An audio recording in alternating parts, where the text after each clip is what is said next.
ఒక మంచి సమయానికై మీకు ధన్యవాదములు నాయన. మీ మహాకృపను బట్టి ఎన్నో విషయాలను మేము వారం వారం నేర్చుకుంటున్నాం. మీకు మరింత దగ్గరవుతున్నాం తండ్రి. మాకు తెలియని విషయాలను, సంగతులను మీరు బైబిల్లో వ్రాయించారు, మా భవిష్యత్తుకు అవసరమైనవి.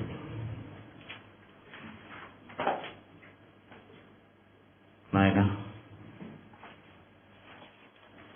ఎవరి బ్రతుకు కొరకు వాళ్ళు ప్రాకులాడుతున్న ఈ కాలంలో మీ వాక్యం ద్వారా మమ్మల్ని జాగృతపరిచి మీ పనికి మమ్మల్ని సమాయత్తపరుస్తున్నందుకు మీకు ధన్యవాదాలు. కూడి వచ్చిన పిల్లలందరినీ మీ వాక్యంతో భద్రపరచండి. వింటున్న వాక్యాన్ని అర్థం చేసుకోగలిగే మనస్సును వారికి అనుగ్రహించండి. చెబుతున్న నాకును సమయోచితమైన వాక్యమును అందించమని క్రీస్తు పేరిటి ప్రార్థన సమర్పిస్తున్నాను తండ్రి. పిల్లల దగ్గర పుస్తకాలు తీసుకోండి. పుస్తకాలు తీసుకోండి వాళ్ళ చేతిలోంచి. ఇవో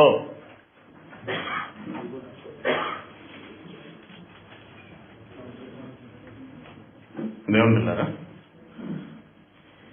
పునరుద్ధానం అనే అంశాన్ని మనం పోయిన వారం వరకు చూశాం.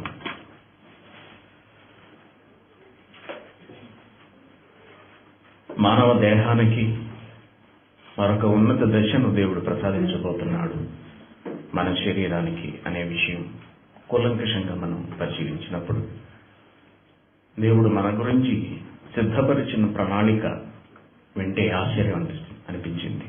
మీకు అనిపించలేదో నాకు తెలియదు. ఈ శరీరం తిరిగి బ్రతికి దేవుని దగ్గరకు వెళుతుంది, దేవుడుండే లోకాన్ని అనుభవిస్తుంది అని తెలుసుకున్నప్పుడు ఆశ్చర్యపడ్డాం అందరం. ఇది మానవ జీవితానికి అతి దగ్గరగాను దేవునిని, ఆయన ఆలోచనను ఈ ప్రపంచానికి కళ్లకు కట్టినట్టుగాను చూపించడానికి అవకాశం ఉన్న ప్రసంగం. అలాగే మనం సమాజంలోనికి వెళ్ళి వాక్యాన్ని ప్రకటించేటప్పుడు కూడా యేసుక్రీస్తును నమ్ముకోవాలి అని మనం చెప్పినప్పుడు ఎందుకు నమ్ముకోవాలి అని ఎదుటి వాళ్ళు ప్రశ్న అడిగితే, ఇదిగో దీని కొరకు మనం క్రీస్తుని నమ్మాలి, మన శరీరం తిరిగి జీవిస్తుంది క్రీస్తుని నమ్ముకుంటే అనే విషయాన్ని మనం వాళ్లకు చెప్పగలగాలి. ఇది సువార్త ప్రకటనలోని సక్రమమైన పద్ధతి. అక్రమాలు చేయకుండా, అక్రమాలను ప్రకటించకుండా సక్రమమైన వాక్యాన్ని దేవుడు చెప్పినట్టుగా మనం ఈ ప్రపంచానికి చూపించినప్పుడు చక్కటి ఫలితాన్ని మనం అటు దేవుని దగ్గర నుంచి పొందుకోగలం, ఇటు ఈ సమాజం నుంచి కూడా మనం తెచ్చుకోగలం. దానికి ఉదాహరణ మీరే ఉదాహరణ. ఇక్కడ నేను చెబుతున్న బోధ ఏదో మసిపూసి మారేడుకాయ చేసేది కానీ, మభ్యపెట్టేది కానీ, డబ్బు దోచుకునేది కానీ కాదండి. శరీర అవసరాలు తీర్చడానికి ఉపయోగపడే బోధ అంతకన్నా కాదు. ఈ బ్రతుకు కాలంలో దేవుని కొరకు మనం ఎంతవరకు పని చేయగలము అని ఆలోచింపచేసి మన బ్రతుకుని పరలోకానికి ఎలా అనువుగా మలచుకోగలం అన్నది చెప్పటమే మన బోధలోని ముఖ్యాంశం. క్రీస్తును నమ్ముకోవలసింది. ఇక్కడ చాలా కుర్చీలు ఖాళీ ఉన్నాయి, ముందుకు రండి. అందరూ గోడల చాటున, బస్తాల చాటున అలా నక్కకుండా ఇలా ముందుకు రండి, ఎదురుగుండా కూర్చోండి.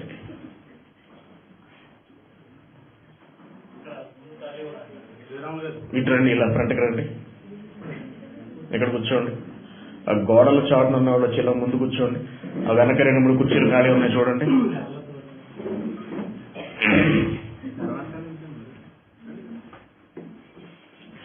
ఆ బోధ వింటున్న మీరు, నా బోధ వింటున్న మీరందరూ కూడా వాక్యమునకు ఆకర్షితులై స్థిరపడిన వాళ్ళు అని నేను అనుకుంటున్నాను. మన దగ్గరకు ఎందరో కొత్త వాళ్ళు వచ్చారు, వెళ్ళిపోయారు, వస్తూ ఉంటారు, వెళ్ళిపోతూ ఉంటారు.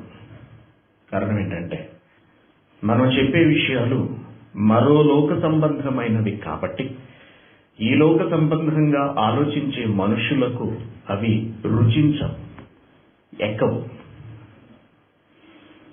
కానీ మీరు అలా ఆగిపోకుండా నిజానిజాలు గ్రహించి దేవుడిని ఈ లోకం కొరకు కాకుండా మరొక లోకం కొరకు నమ్మి వస్తున్న వాళ్ళు అని నేను అనుకుంటున్నాను.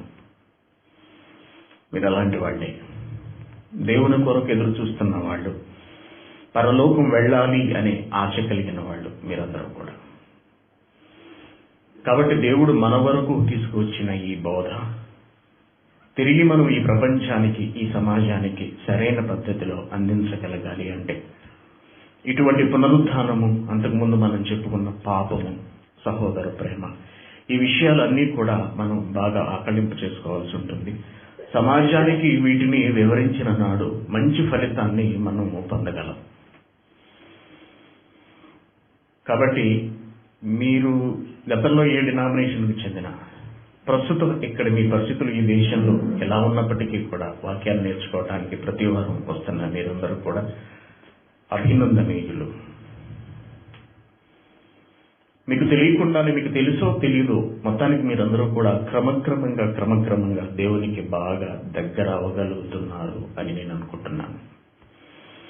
లేదా ఇక్కడ విన్నంత కాసేపు ఏదో ఉండడం, తర్వాత బయటకెళ్ళిన తర్వాత ఈ యథాబ్రతుకు అయితే అది మీకు సంబంధించిన విషయం. అది నేను బాధ్యుల్ని కాదు, దానికి చెప్పడం వరకు నా బాధ్యత. దేవుడిని మీకు ప్రతి వారం దగ్గర చేసే ప్రయత్నం నేను చేస్తున్నాను. దగ్గర అయినట్టు అయ్యి తిరిగి వెళ్ళిపోతే దానికి మీరే దేవునికి జవాబు చెప్పుకోవాల్సి ఉంటుంది. కాబట్టి విన్న ప్రతి అంశాన్ని కూడా మీ హృదయంలో భద్రపరుచుకోండి, దానిని మననం చేసుకుంటూ ఉండండి. అందుకే రాసుకోవాలి, ప్రతి విషయాన్ని కూడా రాసుకుని ఇంటికి వెళ్ళి మళ్ళీ ఒకసారి చూస్తూ ఉండాలి. ఎవరైనా ఏదైనా ప్రశ్న అడిగారు అనుకోండి, మిమ్మల్ని చెప్పలేక సిగ్గుపడే పరిస్థితి మీకు రాకూడదు. అసలు ఇక్కడికి వస్తున్న వాళ్ళకు ఒక ప్రశ్నకు సమాధానం చెప్పలేక, ఇది కూడా అది ఏవో లోతైన ప్రశ్నలేం కాదండి, ప్రైమరీ చిన్న ప్రశ్నలు అడిగే వాళ్లకు కూడా సమాధానం చెప్పలేనంతటి దీన స్థితిలో మీరెవరు అసలు ఉండకూడదు. అది క్రైస్తవ్యానికి సిగ్గండి, సిగ్గుపడాల్సిన విషయాలు. ఒక ఇస్లాం సహోదరుని కనుక మనం తీసుకున్నట్టయితే, అక్షర జ్ఞానం ఏమాత్రం లేని ఒక వ్యక్తిని అలా కదిపి చూడండి, దేవుడి గురించి ఏదో ఒకటి మాట్లాడతాడు. యేసుక్రీస్తు దేవుడు కాదని ఖచ్చితంగా చెప్తాడు, బల్లగుద్ది మరీ చెబుతాడు. అంటే అంతకు మించిన జ్ఞానం అతనికి లేకపోయినా అతనికి ఉన్న దాంట్లో అతనికి తెలిసినది ఖండితంగా మాత్రం చెప్తాడండి. మరి మనం క్రైస్తవులు ఎన్నో సంవత్సరాల నుంచి చర్చికి వెళ్ళొస్తున్నప్పటికీ కూడా ప్రాథమికమైన విషయాలపై కూడా కనీసపు అవగాహన కూడా లేకుండా ఉంటున్నారు అంటే అది సిగ్గుపడాల్సిన విషయం, దురదృష్టకరమైన విషయం. కాబట్టి బయట ప్రపంచం, బయట వాడి ఆలోచనలు ఎలా ఉన్నప్పటికీ కూడా క్రైస్ట్ చర్చికి బయటకు వస్తున్న మీరందరూ కూడా వాక్యంపై పట్టు సంపాదించాలి, వాక్యాన్ని నేర్చుకోవాలి, వాక్యాన్ని సాధన చెయ్యాలి, వాక్యాన్ని ప్రకటించే స్థాయికి ప్రతి ఒక్కరూ ఎదగాలి. అదే మన లక్ష్యం, మీ అందరికీ తెలుసు. అందుకే వాక్యాన్ని ప్రకటనలో సాధన కొరకు మనం ఫర్వానియాలో ప్రతి శుక్రవారం సాయంత్రం మళ్ళీ కూర్చుని అందరూ సమావేశమై ప్రాక్టీస్ చేస్తున్నారు. దానిలో పాల్గొని ప్రాక్టీస్ చేయాలి అనుకునే వాళ్ళు ఎవరైనా ఉంటే తప్పనిసరిగా వచ్చి సాధన చేయొచ్చు. అలాగే ఫహిల్లో కూడా ఇటువంటి సాధన కార్యక్రమం అనేది ఒకటి జరుగుతుంది. అలాగే మెహబూబాలో కూడా ఇలాగా వాక్యాన్ని నేర్చుకుంటున్న విద్యార్థులందరూ క్రమక్రమంగా తాము చేరుకోవాల్సిన స్థితికి చేరుతున్నారు, అనగా వాక్య ప్రకటన దశకు వస్తున్నారు. రేపొద్దున ఇంటికి వెళితే మనం తప్పనిసరిగా ఏదో చెప్పాల్సి ఉంటుంది. ఎవరినో పిలిపించి చెప్పించడం కన్నా అదేదో మనమే చెబితే ఇంకా మంచిది కదా, అవునా? అలా ఎందుకు ఆలోచించకూడదు? ఎవరినో పిలిపించి చెప్పడం కన్నా మనమే అలా చెప్పే స్థాయికి వస్తే మంచిది కదా. నేను ఎలాగ ఆలోచించుకున్నామండి. అందుకే ఇండియా నుంచి ఎవరన్నా తీసుకొచ్చి ఈ దేశంలో సువార్తను చెప్పిద్దామని నేను ఎప్పుడు అనుకోలేదండి. నేనే ఎందుకు చెప్పకూడదని మొదలు పెట్టాను. దేవుడు ఈ రోజు ఈ స్థాయి వరకు తీసుకొచ్చాడు. కాబట్టి దేవుడు పిల్లలు మీరందరూ కూడా ఈ విషయాన్ని గుర్తెరగాలి. కనీసం మీ కుటుంబానికి మీరు చెప్పుకోగలగాలి, మీ పొరుగు వారికి 4 ముక్కలు చెప్పగలగాలి దేవుడి గురించి. అలా చెప్పలేనప్పుడు అసలు దేవుడు ఈ దేహాన్ని మనకి ఇవ్వటం ఏమి వ్యర్థం. కాబట్టి ఇక్కడ వస్తున్న మీరందరూ కూడా మరింత దృష్టి వాక్యంపై పెట్టమని మిమ్మల్ని వేడుకుంటున్నాను. Very good. ఒక విషయాన్ని ఈ రోజున మనం ఆలోచిద్దాము.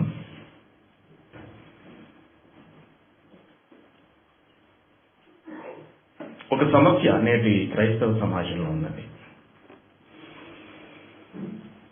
పేతురు గారు రాసిన 2వ పత్రిక 3వ అధ్యాయం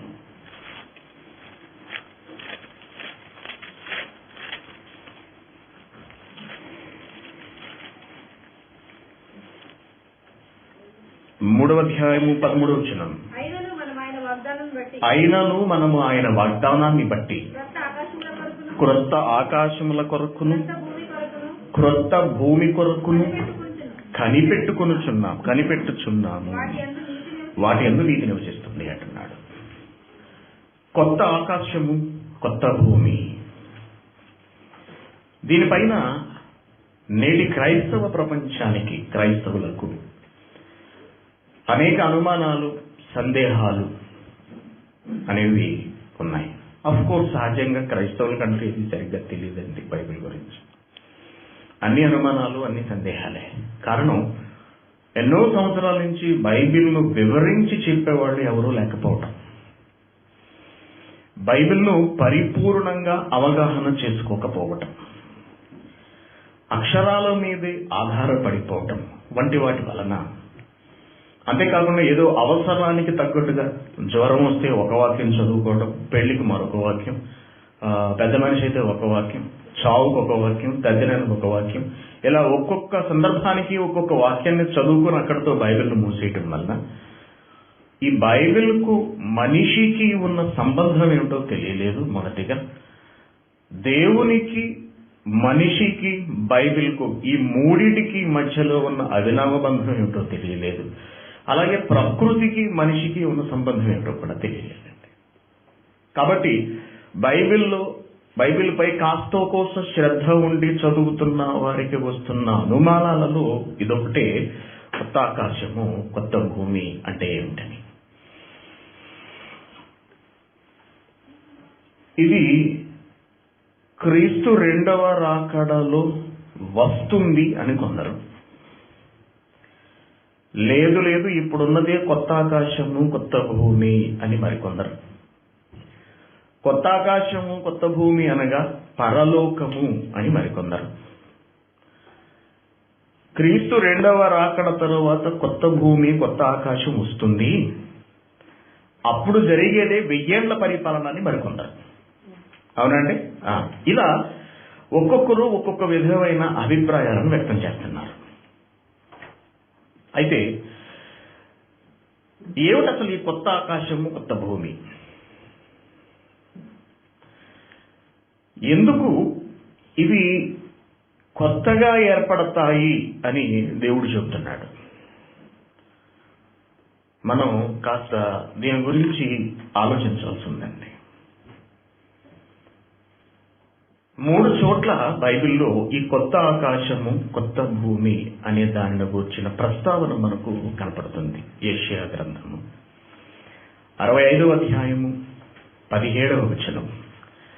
యెషయా గ్రంథము 65వ అధ్యాయము 17వ వచనం నుంచి, ఇదిగో నేను క్రొత్త ఆకాశమును, కొత్త భూమిని సృజించుచున్నాను అన్నాడు. Very good. ప్రకటన గ్రంథము 21వ అధ్యాయము 1వ వచనం. అంతటా నేను కొత్త ఆకాశమును, కొత్త భూమిని చూసి తిని అని యోహాను గారు అంటున్నారు. ఇలా బైబిల్లో నేరుగా 3 చోట్ల కొత్త ఆకాశము, కొత్త భూమి అనే దాని గురించి దేవుడు ప్రస్తావించాడు. సో ఇవన్నీ తెలుసుకోవడం మనకు అవసరమా అని మనం ఆలోచిస్తే, మనం ఈ పునరుద్ధానం గురించి కూడా అలాగే అనుకున్నాం. కానీ పునరుద్ధానం గురించి లోతులలోనికి మనం వెళ్ళి ఆలోచించినప్పుడు దేవుడు, ఆయన సంకల్పము, మన జీవితము, మన శరీరము, మన ఆత్మ ఇవన్నీ కూడా దేవునికి చాలా దగ్గరగా కనిపించినట్టు నాకు అనిపించిందండి. చాలా దగ్గరగా ఉన్నాం మనం దేవునికి. అలాగే ఈ కొత్త ఆకాశము, కొత్త భూమి కూడా మనం అర్థం చేసుకున్నది నేటి క్రైస్తవ్యం ఇంతవరకు అర్థం చేసుకున్నది కరెక్టేనా, లేకపోతే అర్థం చేసుకోవాల్సింది ఏదైనా ఉందా? కొత్త ఆకాశము కొత్త భూమి అనేవి నేడున్నవా లేక రాబోతున్నవా? దేవుని పిల్లలారా, అసలు కొత్త ఆకాశము కొత్త భూమిని సృష్టించవలసిన అవసరం ఏమొచ్చింది? ఇది ప్రశ్న. మనిషి క్రీస్తు రాకతో పరలోకానికి వెళ్ళిపోతాడు అనే సంగతి బైబిల్లో పలుచోట్ల ప్రస్తావించినప్పుడు కొత్త ఆకాశము కొత్త భూమి ఎందుకు అవసరమైంది అంటే, పరలోకంలో కూడా భూమి ఆకాశాలు ఉంటాయా? పరలోకము కూడా నేడున్న ప్రకృతి లాంటిదేనా? కాదంటే కొత్తగా ఉంటుందా?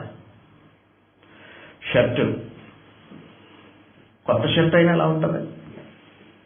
పాత షర్ట్ లాగే ఉంటుంది. ఏంటది? అది క్లాతే, ఇది క్లాతే. కాదంటే అది చిరిగిపోయి మాసిపోయింది, కొత్తది తీసుకురావాల్సిన అవసరం వచ్చింది. వచ్చిన కొత్తది ఎలా ఉంది? అలాగే ఉంది, కాదంటే కొత్తగా ఉంది. మరి ఈ ప్రకృతిని కొత్తగా తయారు చేయాలి అని దేవుడు ఎందుకు అనుకుంటున్నట్టు?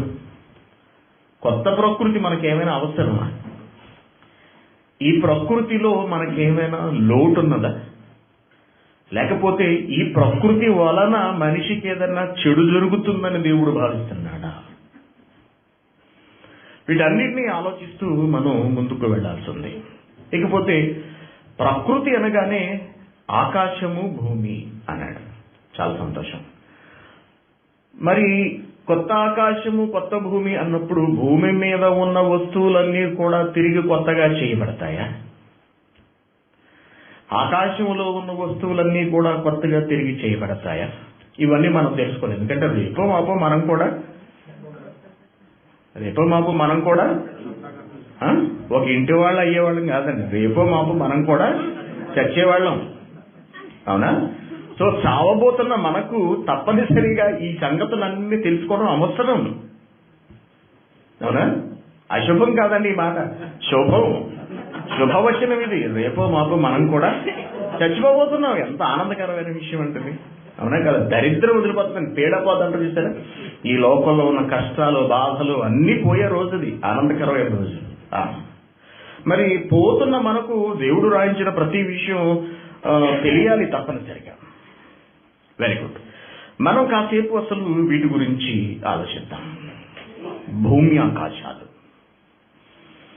కొత్త ఆకాశము కొత్త భూమి, ఇవి అసలు ఎందుకు కొత్తగా మారాలి? ఆకాశము భూమికి ఏదైనా ప్రత్యేకత ఉందా? మనిషికి సంబంధించి ఆకాశమునకు భూమికి ఏదైనా సంబంధం ఉందా అని మనం ఆలోచిస్తే ఒక మంచి వచనం మనకు ప్రారంభంలోనే కనబడుతున్న ఆదికాండం 1వ అధ్యాయం 1వ వచనం. ఆదియందు దేవుడు భూమి ఆకాశములను సృజించెను. ఇక్కడికి వచ్చేవాడికి ఏమంటున్నాడు? కొత్త ఆకాశము కొత్త భూమి అంటున్నాడు. అనగా పాతదిగా దేవుడు ఒకదాన్ని సృజించాడు. అదే ప్రస్తుతం మనం ఉంటున్న కొత్త ఆకాశము కొత్త భూమి. కొత్త ఆకాశం కొత్త భూమి. ఆదియందు దేవుడు భూమి ఆకాశము సృజించెను. 14వ అధ్యాయం 19వ వచనం చూడండి, ఉంది.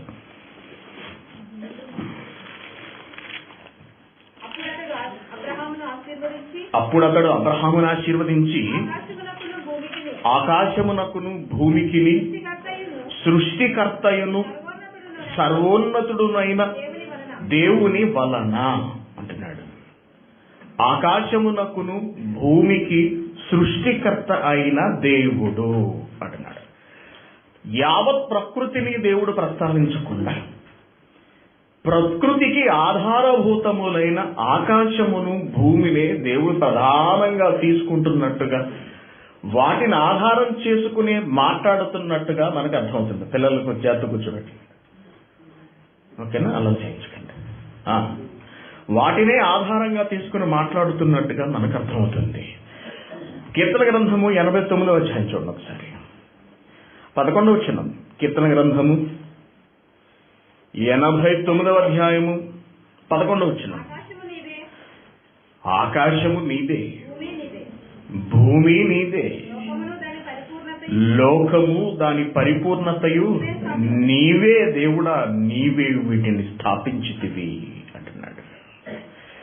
యెషయా గ్రంథము 48వ అధ్యాయంలో చూడండి ఏముందో. యెషయా గ్రంథము 48:13. నా హస్తము భూమికి పునాది వేసెను అంటున్నాడు. నా హస్తము భూమికి పునాది వేసెను, నా కుడి చెయ్యి ఆకాశ వైశాల్యములను వ్యాపింపచేసెను అంటున్నాడు.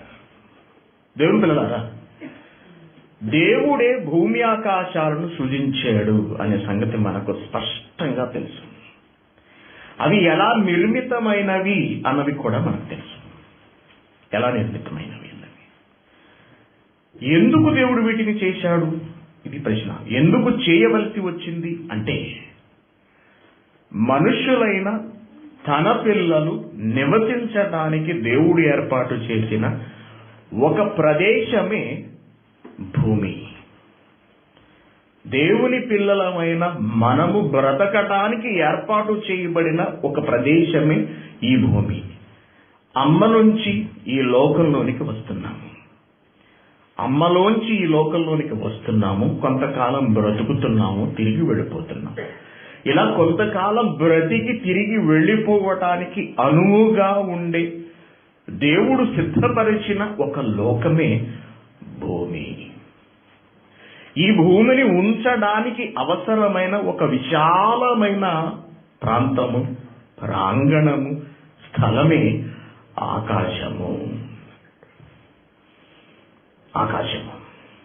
సో అటు ఆకాశము గాని ఇటు భూమి గాని మన నిమిత్తమే దేవుడు తయారు చేశాడు. నిద్రపోకుండా, విశ్రాంతి తీసుకోకుండా, మనకు తెలుసు, కష్టించి పనిచేశాడు. కాబట్టి మానవ మనుగడకు, మనిషి మనుగడకు భూమి, ఆకాశము ఇవి ప్రాథమికము. ఇవి లేకుండా మనిషి లేడు. మనకు అర్థమైంది. ఇవి లేకుండా మనిషి మనుగడ అసాధ్యము. పైకి చూస్తే ఆకాశము, కిందకు చూస్తే నేల, ఇహ మరొకటి లేదండి మనిషి జీవితంలో. కాబట్టి నేల లేకపోతే మనిషి నిలబడలేడు. నేల ఉండాలి అంటే ఆకాశం ఉండాలి.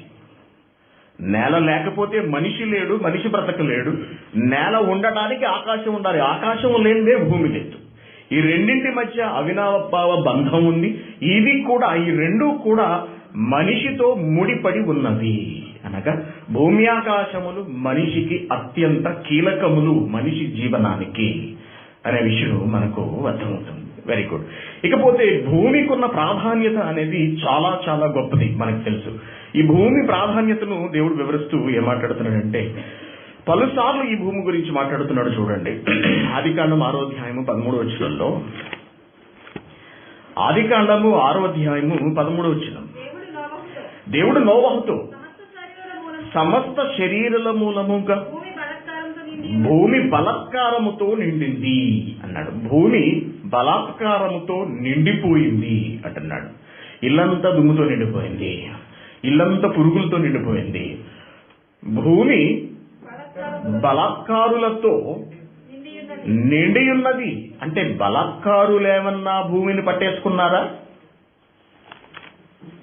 బలాత్కారులు ఏమైనా భూమిని పట్టేసుకున్నారు కాబట్టి భూమి పాడైపోయింది కాబట్టి కొత్త భూమిని తయారు చేయాలంటున్నాడా దేవుడు? ఆలోచించాలి. కొత్త ఆకాశము, కొత్త భూమిని చేయవలసిన అవసరం ఏమొచ్చింది దేవునికి? అది మనకు కావాల్సిన. ఇప్పుడు ఉన్న వాటిలో ఏదైనా లోపం ఉందా? ఇప్పుడున్నది సరిగా లేదా? ఇప్పుడున్నది సరిగా లేదా? ఏమండి, భూమి మనకు ఎక్కడన్నా సరిగా లేకుండా పోయిందండి? అన్ని చోట్ల మనకు అనువుగానే ఉన్నది. ఆకాశం మనకేమైనా సరిగా ఉపయోగపడట్లేదా? ఆలోచించండి. ఉపయోగపడుతుందా లేదా? ఉపయోగపడుతుందా లేదా? ఆకాశంలోకి వెళ్ళిన తర్వాత ఆకాశం టక్కన విమానాలు మింగి చేయడం, పట్టేసుకోవడం, తిరగకుండా, అలాంటి మాయలు మోసాలు ఏమైనా ఆకాశం దగ్గర ఉన్నాయా? లేవు. పోనీ భూమి దగ్గర ఏదైనా మోసాలు ఉన్నాయి? విత్తనాలు చల్లిన తర్వాత విత్తనాలను మింగేసి మొక్కలు రాకుండా నొక్కిసేయటం, అవునా?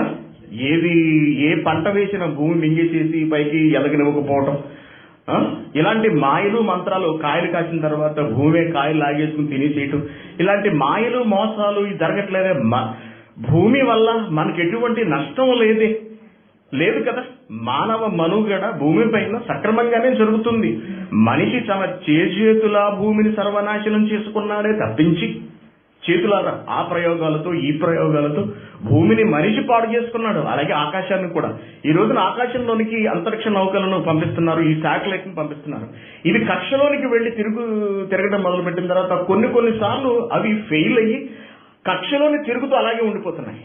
ఇవి కొన్ని వందల సంవత్సరాల తర్వాత ఒకదానికొకటి కనుక గుద్దుకుంటే తీవ్రమైన ప్రమాదం సంభవిస్తుంది అంతరిక్షంలో అని మళ్ళీ శాస్త్రజ్ఞులు చెప్తున్నారు. సో మనిషి ఏమైనా పాడు చేసుకోవాలి తప్పించి ప్రకృతి ఏనాడు మనిషిని పాడు చేసే కార్యక్రమాన్ని చేపట్టలేదు. ఆనాటి నుండి ఈనాటి వరకు కూడా. ఏమండి, మనకేమైనా భూమి ఎప్పుడో కొని పాడేసాం సెంటు ₹2. ఇప్పుడు దాన్ని అమ్ముదామంటే సెంటు ఎంత వస్తుంది అంటున్నారు? అబ్బా 10 లక్షలు వస్తుందా? ఇంకో 10 ఏళ్ళు ఆగితే ఎంత వస్తుందంట? 20 లక్షలు వస్తుందని 10 ఏళ్ళు ఆగిడు మధ్యలో ఇడిపోయాడు. కాబట్టి భూమి వలన మనకు వచ్చే నష్టమేమీ లేదండి. భూమి మనకు మేలే చేసి పెడుతుంది, అవునా? మనది అనుకుని గీతలు గీసుకుని రాసేసుకుని దస్తావేజులు లోపల పడేసామంతే. కొంతకాలానికి మంచి రేటు తెచ్చి పెడుతుంది, చక్కటి పంటలను ఇస్తుంది, ఏమంటే మంచి ఆహార పదార్థాలను ఇస్తుంది, అవునా? ఇక్కడే ఉన్నాయండి కూరగాయల రుచి. కూరలు తినాలంటే ఇంటి దగ్గర అంటే మనం తాజా కూరలు. మనది సారవంతమైన నేలండి. ఇక్కడ ఏంటది ఇంత వంకాయ కుక్కి రుచి పచ్చి ఉండాలి, అవునా కదా? అది ఇంటి దగ్గర చిన్న చిన్న వంకాయలు, ఉంగుటూరు వంకాయలు అంటారు మన సైడ్. ఎంత రుచి అని మనం చెప్పుకుంటూ తిట్టుకుంటూ అదే తింటుంటాం, మనకు తెలుసు. కాబట్టి సారము నిస్సారము అనేది మనిషి చేసుకున్న తప్పులు వలన భూమికి వచ్చిందే తప్పించి భూమి ఎప్పుడూ కూడా తన బాధ్యతను తాను సక్రమంగా నిర్వర్తిస్తూ మనిషిని బ్రతికిస్తుంది. ఇలా మనిషి బ్రతకడానికి అవసరమైన భూమిని ఆకాశము పట్టి ఉంచుతుంది.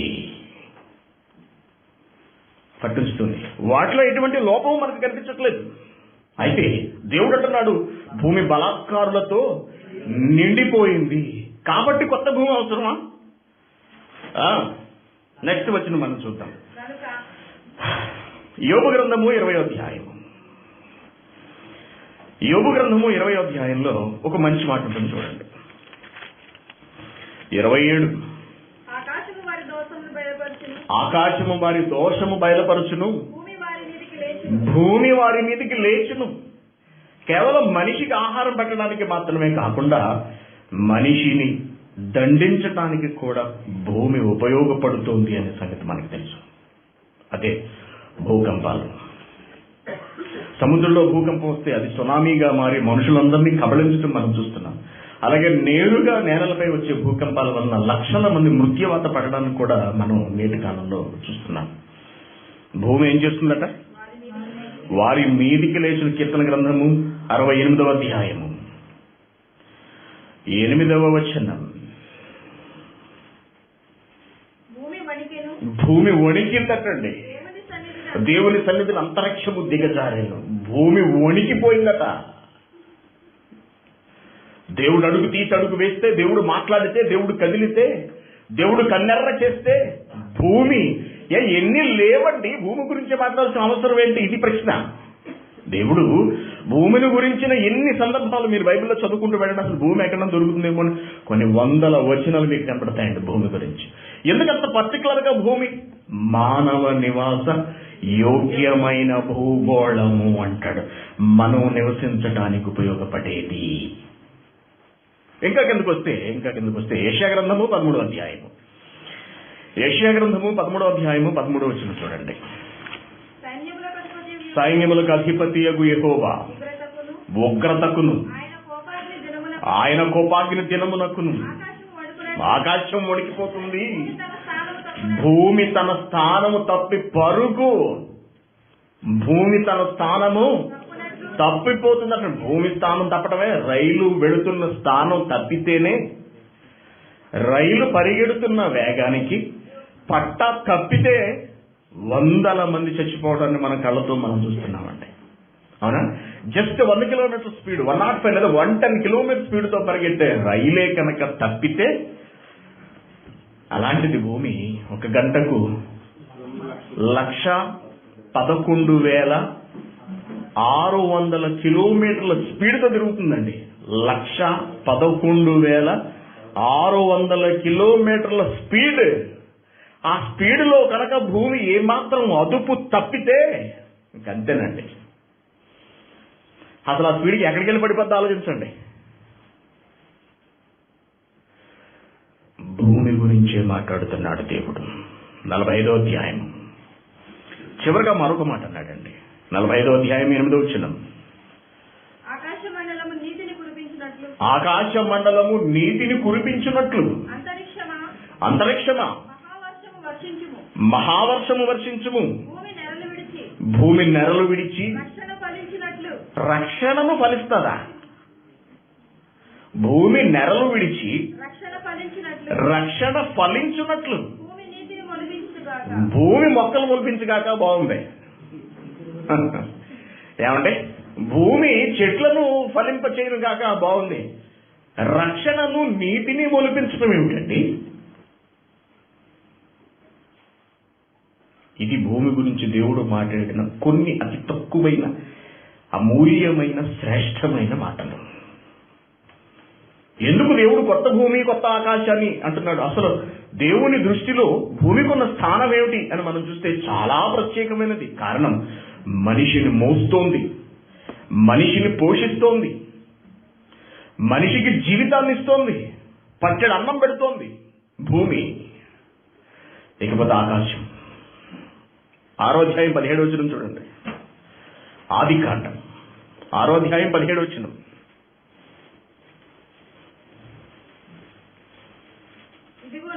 ఇదిగో నేనే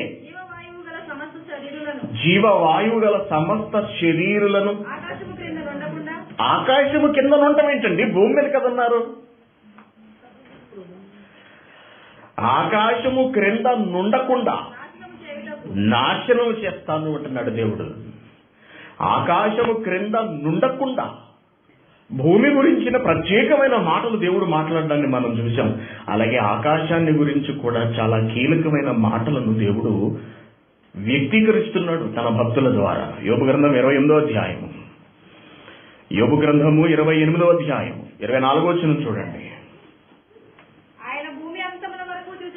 ఆయన భూమి అంతముల వరకు చూస్తున్నాడు.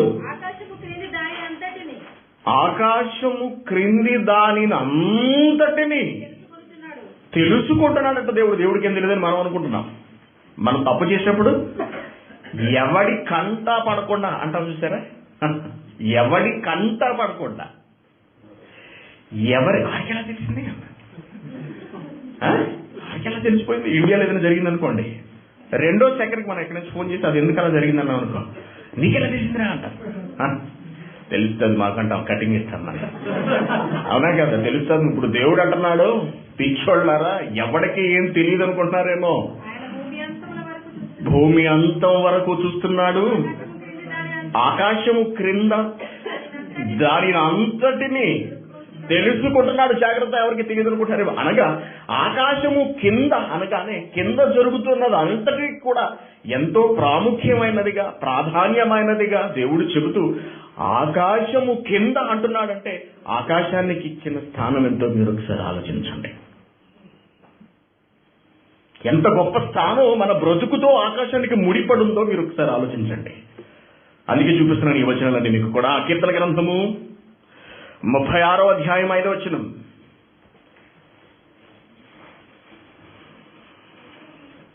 అమ్మా యెహోవా నీ కృప ఆకాశాన్ని అంటింది. అదండి. సో యెహోవా కృప అంతా ఆకాశంతో నిండి ఉంది అంటున్నాడు.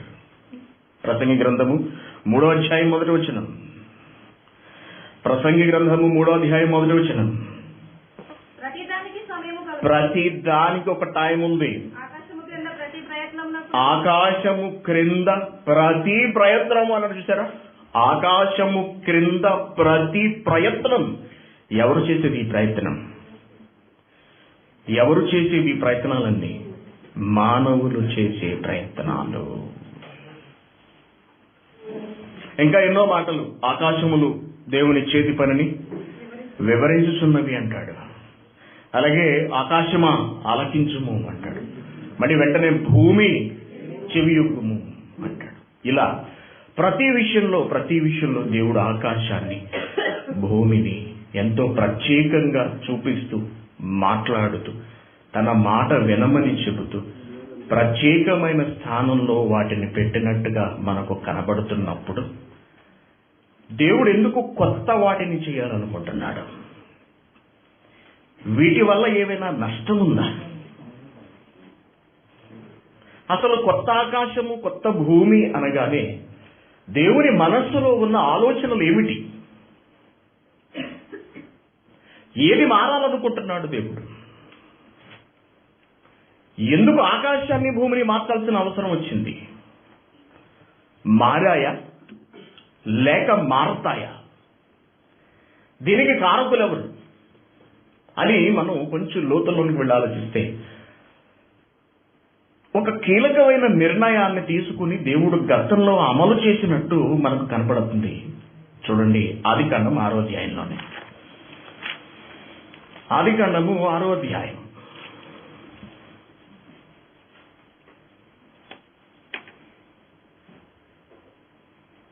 13. దేవుడు నోవహుతో అంటున్నాడు, సమస్త శరీరుల మూలముగా భూమి బలాత్కారముతో నిండి ఉన్నది కనుక నా సన్నిధిని వారి అంతం వచ్చెను. భూమి బలాత్కారముతో నిండి ఉన్నది, భూమి బలాత్కారముతో నిండి ఉన్నది కనుక నా సన్నిధిని వారి అంతం వచ్చేసింది. కాబట్టి వారిని భూమితో కూడా నాశనం అన్నాడండి. భూమితో కూడా నాశనం. ఎవరో నచ్చలేదు దేవుడికి, ఏదో మార్పును కోరుకుంటున్నాడు దేవుడు. అసలు ఏం జరిగిందని మనం చూస్తే 4వ వచనం, 5వ వచనం, నరుల చెడుతనము భూమి మీద గొప్పది అన్నాడు. నరుల చెడుతనము భూమి మీద గొప్పది. వారి హృదయము యొక్క తలంపులలోని ఊహ అంతయు ఎల్లప్పుడూ కేవలము చెడ్డదని యెహోవా చూచి తాను భూమి మీద నరులను చేసినందుకు యెహోవా సంతాపము నొంది. భూమికున్న ప్రాధాన్యత గురించి ఎన్నో మాటలు మాట్లాడిన దేవుడు ఈ భూమి మీద మనుషులను పెట్టి నేను తప్పు చేశాను అనుకున్నాడండి. తప్పు చేసి హృదయములో సంతాపము నొందెను, హృదయంలో నొచ్చుకొనెను. అప్పుడు యెహోవా, నేను సృజించిన నరులు, ఫస్ట్ పాయింట్ నరులు, నరులతో కూడా జంతువులు, పురుగులు, ఆకాశ పక్షాదులను భూమి మీద ఉండకుండా తుడిచి వేస్తాను. ఎలాగనగా వాళ్ళని సృష్టించినందుకు బాధపడతాను, నాకు తలపోటు అయిపోయారు వీళ్ళు, చెయ్యి దరిద్రం కూడా అనుకున్నాడు. అయితే నోవహు యెహోవా దృష్టి ఎందుకు కృప పొందిన వాడాయను. అప్పుడు చెబుతున్నాడు పిలిచి 11వ వచనం, భూలోకము దేవుని సన్నిధిని చెడిపోయింది. చెడిపోయింది ఎవరండి? బాగా ఆలోచించండి.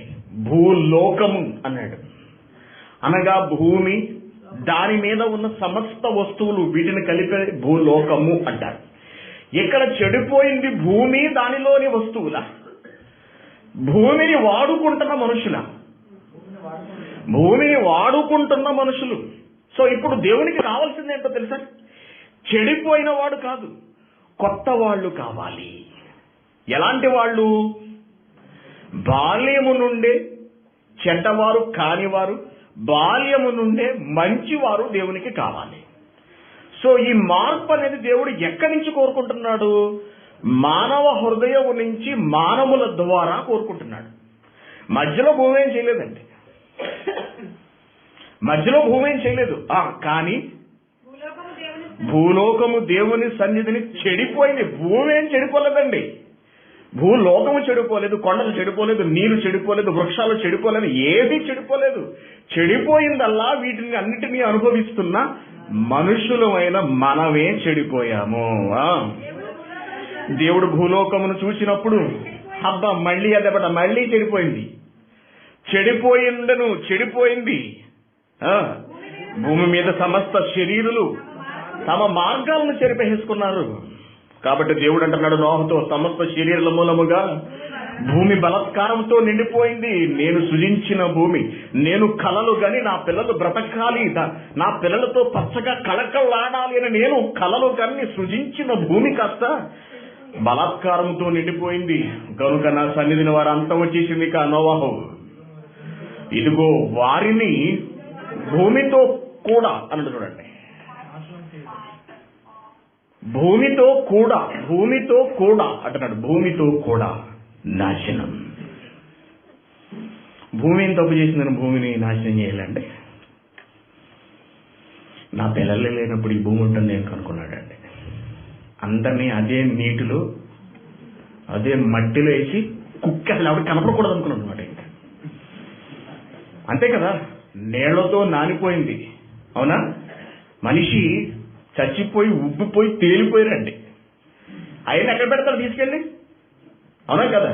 ఆ చేపల గీపలు మొత్తం తినేసి ఎక్కడికక్కడ మనిషి అనేవాడు కనపడకుండా పోయాడు. అసలు జంతువులు కానీ, పురుగులు కానీ, పక్షులు కానీ అసలు ఏది లేదు భూమి మీద. కంప్లీట్ క్లీన్ చేసేసాడు. కారణం ఏంటో తెలుసా? కొత్తది కావాలి. ఆయనకు కొత్తది కావాలి. ఇప్పుడు ఏంటి, భూమి కొత్తది కావాలా? ఏమండి, కొత్త జంతువులు కావాలా? కొత్త మొక్కలు కావాలా దేవుడికి? కొత్తదనం దేనిలో కావాలి దేవునికి? మనిషిలో కొత్తవాడు పుట్టాలి.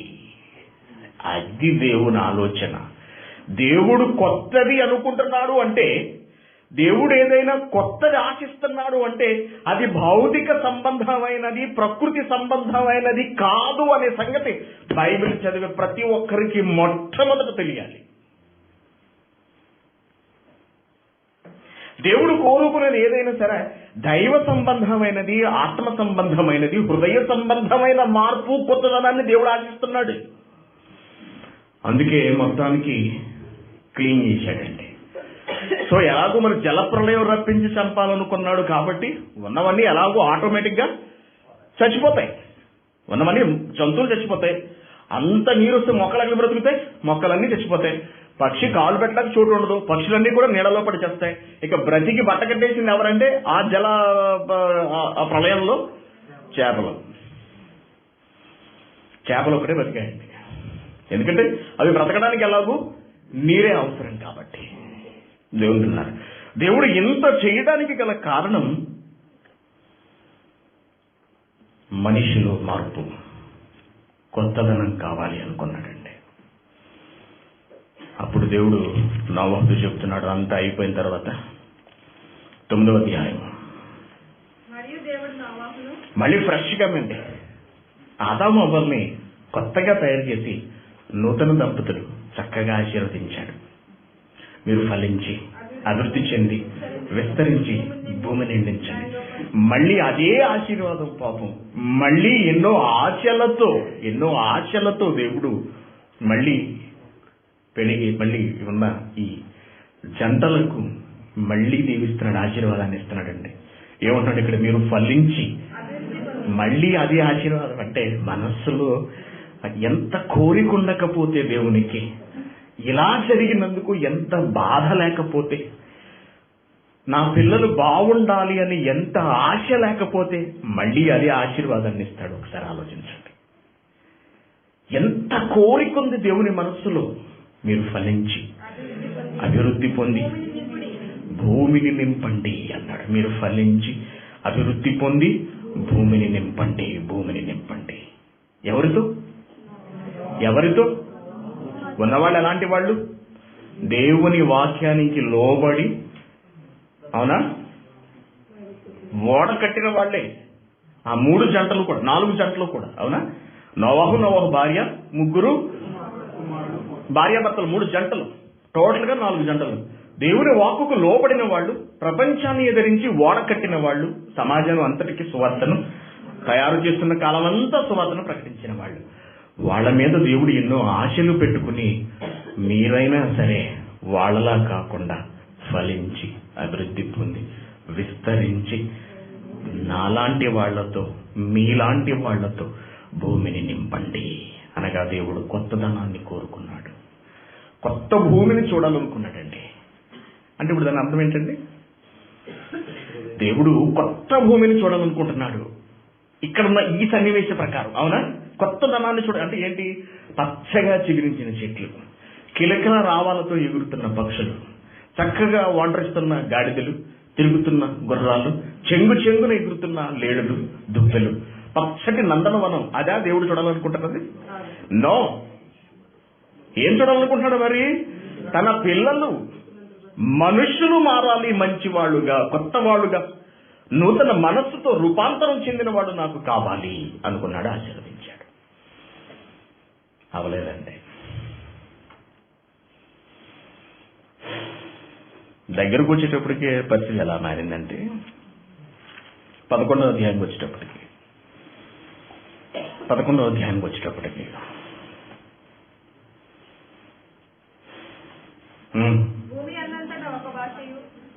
ఐదో వచనం, 3 ముడించదు. మనం ఇటుకలు చేసి బాగా కాల్చుదాము రెండుని ఒకరితో ఒకటి మాట్లాడుకుంటున్నారంట. దేనికి నీకు ఇటుకలు? రాళ్లకు ప్రతిగా ఇటుకలు, అడుచునకు ప్రతిగా మట్టికీలు వరకు ఉండను. మరియు వారు మనము భూమి యందంతటా చెదిరిపోకుండా. నీకు దేవుడు ఏమిచ్చాడు ఆశీర్వాదం? మీ బాబుకి, మీ పాత తరాలకి ఏమిచ్చాడు? మీరు భూమి అంతటా విస్తరించండి. మనం ఒకచోట ఆగిపోతానంటే భూమి అంతా ఎలా విస్తరిస్తుంది? ఒకచోట ఉండిపోతానంటే, అవునా? మనం ఎప్పుడు మాట్లాడుకునే మాట ఏంటండి? మీరు సర్వలోకమునకు వెళ్ళి అని దేవుడు చెబుతుండే, క్రైస్తవులందరూ ఆధారం వచ్చేసి సర్వలోకం నుంచి వచ్చేసి చర్చిలో కూర్చొని ప్రార్థన చేసుకుని వెళ్ళిపోతుంటారు. అవరాని కదా? సర్వలోకానికి నువ్వు వెళ్ళాలి, వాక్యాన్ని చేతపట్టుకుని. సర్వలోకం నుంచి వచ్చి కూర్చుని ప్రార్థన చేసుకుని ఆశీర్వాదం తీసుకుని వెళ్ళిపోవడం కాదు. అది కాదు దేవుని చిత్తం. మీరు భూమి అంతటా విస్తరించండి అంటే వీళ్ళు ఒక్కచోట ఆగిపోయేటప్పటికి దేవుడు కోపం వచ్చిందండి. మళ్ళీ తయారైపోయారా? మళ్ళీ మొదలా? అప్పుడు ఏం చేశాడంటే ఈయన, మరియు వారు మనం భూమి అంతటా చెదిరిపోకుండా ఒక పట్టణమును, ఆకాశం నుండి శిఖరము గల ఒక గోపురము కట్టుకుని పేరు సంపాదించుకుందాము రండని మాట్లాడుకొనగా యెహోవా నరుల కుమారులు కట్టిన పట్టణమును గోపురమును చూడ దిగి వచ్చెను. అప్పుడు యెహోవా, ఇదిగో ప్రాబ్లం ఎక్కడుందంటే జనం ఒక్కటే, వారందరికీ భాష ఒక్కటే, వారు ఈ పనిని ఆరంభించి ఉన్నారు కనుక వారికి మీదట చేయదలుచు ఏ పని అయినను చేయకుండా వారికి ఆటంకమేమీ ఉండదు కనుక మనం దిగిపోయి వారిలో ఒకరి మాట ఒకరికి తెలియకుండా అక్కడ వారి భాషలు మార్చేద్దాం, రండి తారుమారు చేసేద్దామని అనుకున్నాడు. ఇలా ప్రపంచమంతా జనాభా విస్తరిస్తే తాను అనుకున్న వాళ్ళు పుడతారేమో అని దేవుడు ఆశపడ్డాడండి. మొత్తానికి వాళ్ళ నుంచి వచ్చిన ఒక జనాంగం నుంచి అబ్రహాము అనే ఒక నీతిమంతుడు బయలుదేరాడు. తదనంతర కాలంలో వచ్చిన భక్తులు కొందరు. ఏ మార్పు లేదండి సమాజంలో, మార్పు లేదు. కాబట్టి కొత్తదనాన్ని ఆశించిన దేవుడు ధర్మశాస్త్రాన్ని ఇచ్చాడనే సంగతి మనకు తెలుసు. ధర్మశాస్త్రాన్ని ఇచ్చాడు. కానీ ప్రపంచం రాను రాను చెడిపోతుందండి. ప్రపంచం అంతా పాడైపోయింది. ప్రపంచం అంతా పాడైపోవటం అంటే ఒక పక్క నుంచి మొత్తం కుళ్ళిపోతూ వచ్చేస్తుందండి భూమి. పక్క నుంచి భూమి అంతా కుళ్ళిపోతూ వచ్చేస్తుందా? కాదండి. మనుషులు చెడిపోయారు, మనుషులందరూ తిరిగి పాడైపోయారు. ఇక లాభం లేదు. ఒక కొత్తది కావాలి నాకు. నేను సృజించిన ఈ భూమి, నేను సృజించిన ఆకాశం కొత్తగా నాకు కనపడాలి అని దేవుడు అనుకున్నాడు. అదే యెషయా గ్రంథంలో మాట్లాడుతున్న మాట. యెషయా గ్రంథము 65వ అధ్యాయము 17వ వచనం. యెషయా గ్రంథము 65వ అధ్యాయము 17వ వచనం చూడండి ఒకసారి. ఇదిగో నేను కొత్త ఆకాశమును కొత్త భూమిని సృజించుచున్నాను అన్నాడండి. దేనికి కొత్త ఆకాశం కొత్త భూమి? ఏమండి, కొత్త ఆకాశం కొత్త భూమి. నోవాహు జల ప్రళయం అప్పుడు ఏమన్నాడండి అసలు దేవుడు? నోవాహు జల ప్రళయం అప్పుడు ఏమన్నాడు? వచ్చిన తర్వాత ఇక మీద మరొకసారి భూమిని నేను చేపింపను అన్నాడు. అంటే దానిని తీసేసి కొత్తది ఇవ్వాల్సిన అవసరం ఇక రాదు. ఏమండి, చేసింది ఎవరు అనుకుంటున్నారు? భూమిని చేసింది ఎవరండి? దేవుడు అండి. భూమికి రిపేర్ రావడం ఏంటండి?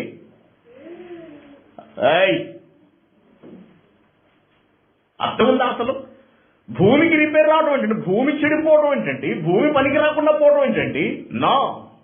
ఆకాశం ఎన్నో సంవత్సరాల నుంచి చూస్తున్నాం. ఆకాశానికి ఏమైనా రిపేర్ వచ్చిందా అంటే ఎప్పుడైనా? భూమి తిరుగుతుంది, బేరింగ్లు ఏమైనా టైట్ అయిపోయినాయండి ఎప్పుడైనా? ఇంజిన్ ఆయిల్ ఏమైనా మార్చాల్సి వస్తుందా అండి? టైర్లు ఏమన్నా పేలిపోతున్నాయి, అరిగిపోతున్నాయా? ఏమైనా జరిగిందా అసలు? మనం పుట్టినప్పటి నుంచి, మన తాత ముత్తాతలు పుట్టి బ్రతుకున్నప్పటి నుంచి ఎప్పుడూ ఏది లేదండి. అయినప్పటికీ కూడా దేవుడు ఏమంటాడంటే, నేను కొత్త ఆకాశమును కొత్త భూమిని సృజించబోతున్నాను అన్నాడంటే అసలు ఈ మాట అనడం వెనుక ఉన్న దేవుని ఉద్దేశం ఏమిటి? అది ఆలోచించకుండా అక్షరాలను పరిగణలోనికి తీసుకుని ఆలోచించాడండి. అక్కడ ఏమంటాడంటే దేవుడు, ఇదిగో నేను కొత్త ఆకాశమును కొత్త భూమిని సృజించబోతున్నాను, మునిపటివి మరువబడును, జ్ఞాపకమునకు రావు. మునుపటివి మరువబడును, జ్ఞాపకమునకు రావు. నేను సృజించుచున్న దానిని గూర్చి మీరు ఎల్లప్పుడూ హర్షించి ఆనందించండి. నేను సృజించబోతున్న కొత్త ఆకాశమును కొత్త భూమిని గూర్చి మీరందరూ కూడా ఎల్లప్పుడూ ఆనందించండి, గంతులు వేయండి, హర్షించండి అంటున్నాడు. అంత బాగుంటుందా? ఇప్పుడున్నది ఎలాంటిది? ఏముందండి, వర్షం వచ్చిందనుకో కింద ఏం పెట్టుకుంటాం మనం? గిన్నెలు, దెబ్బేళాలు, పరుపు ఈ పక్క, దుప్పట్లని ఈ పక్కకేసి ఆ పక్కన పడుకోవాలి అలా మంచం మీద. ఈ పక్కనే గిన్నె పెట్టుకుంటాం, నీళ్ళు అందులో పడి మేర్చింతుంటాయి. ఇంకా నిద్ర ఏం పడుతుంది? అవునా? భయంకరమైన జీవితం, పేదరికంతో కూడినది. ఇల్లు, మంచి ఇల్లు కట్టుకోవాల్సిందే. కొత్త ఇల్లు, కొత్త బెడ్రూమ్, కొత్త అన్ని కొత్తగా ఉండాలి. కారణం ఏంటి? వెనకటివి బాలేదు కాబట్టి. అవునా? ఇప్పుడు నేను కొత్త ఆకాశమును కొత్త భూమిని సృజించబోతున్నాను అన్నాడు అంటే ఈ భూమి వలన మానవాళికి వచ్చిన చేటేమిటి? ఏమీ లేదు. మరి కొత్తది అనగా దేనిని ఉద్దేశించి మాట్లాడుతున్నాడు అసలు దేవుడు? ఆ కొత్త దాన్ని సృజించాడండి. మత్తయి సువార్త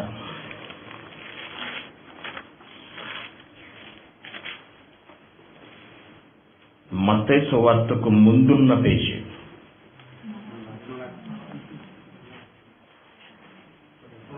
మలాకి కాదండి, ఇలా చూడండి.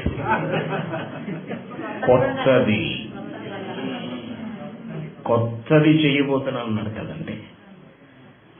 సంథింగ్ న్యూ, ఏదో కొత్త దానిని ఆయన ఆశించి కొత్త ధనాన్ని చూడాలనుకుంటున్నాడండి. ఎక్కడ? ఆకాశంలోనా? భూమి మీద? నో. ఏదో కొత్తగా మారాలి. అది మనుష్యుల మార్పండి.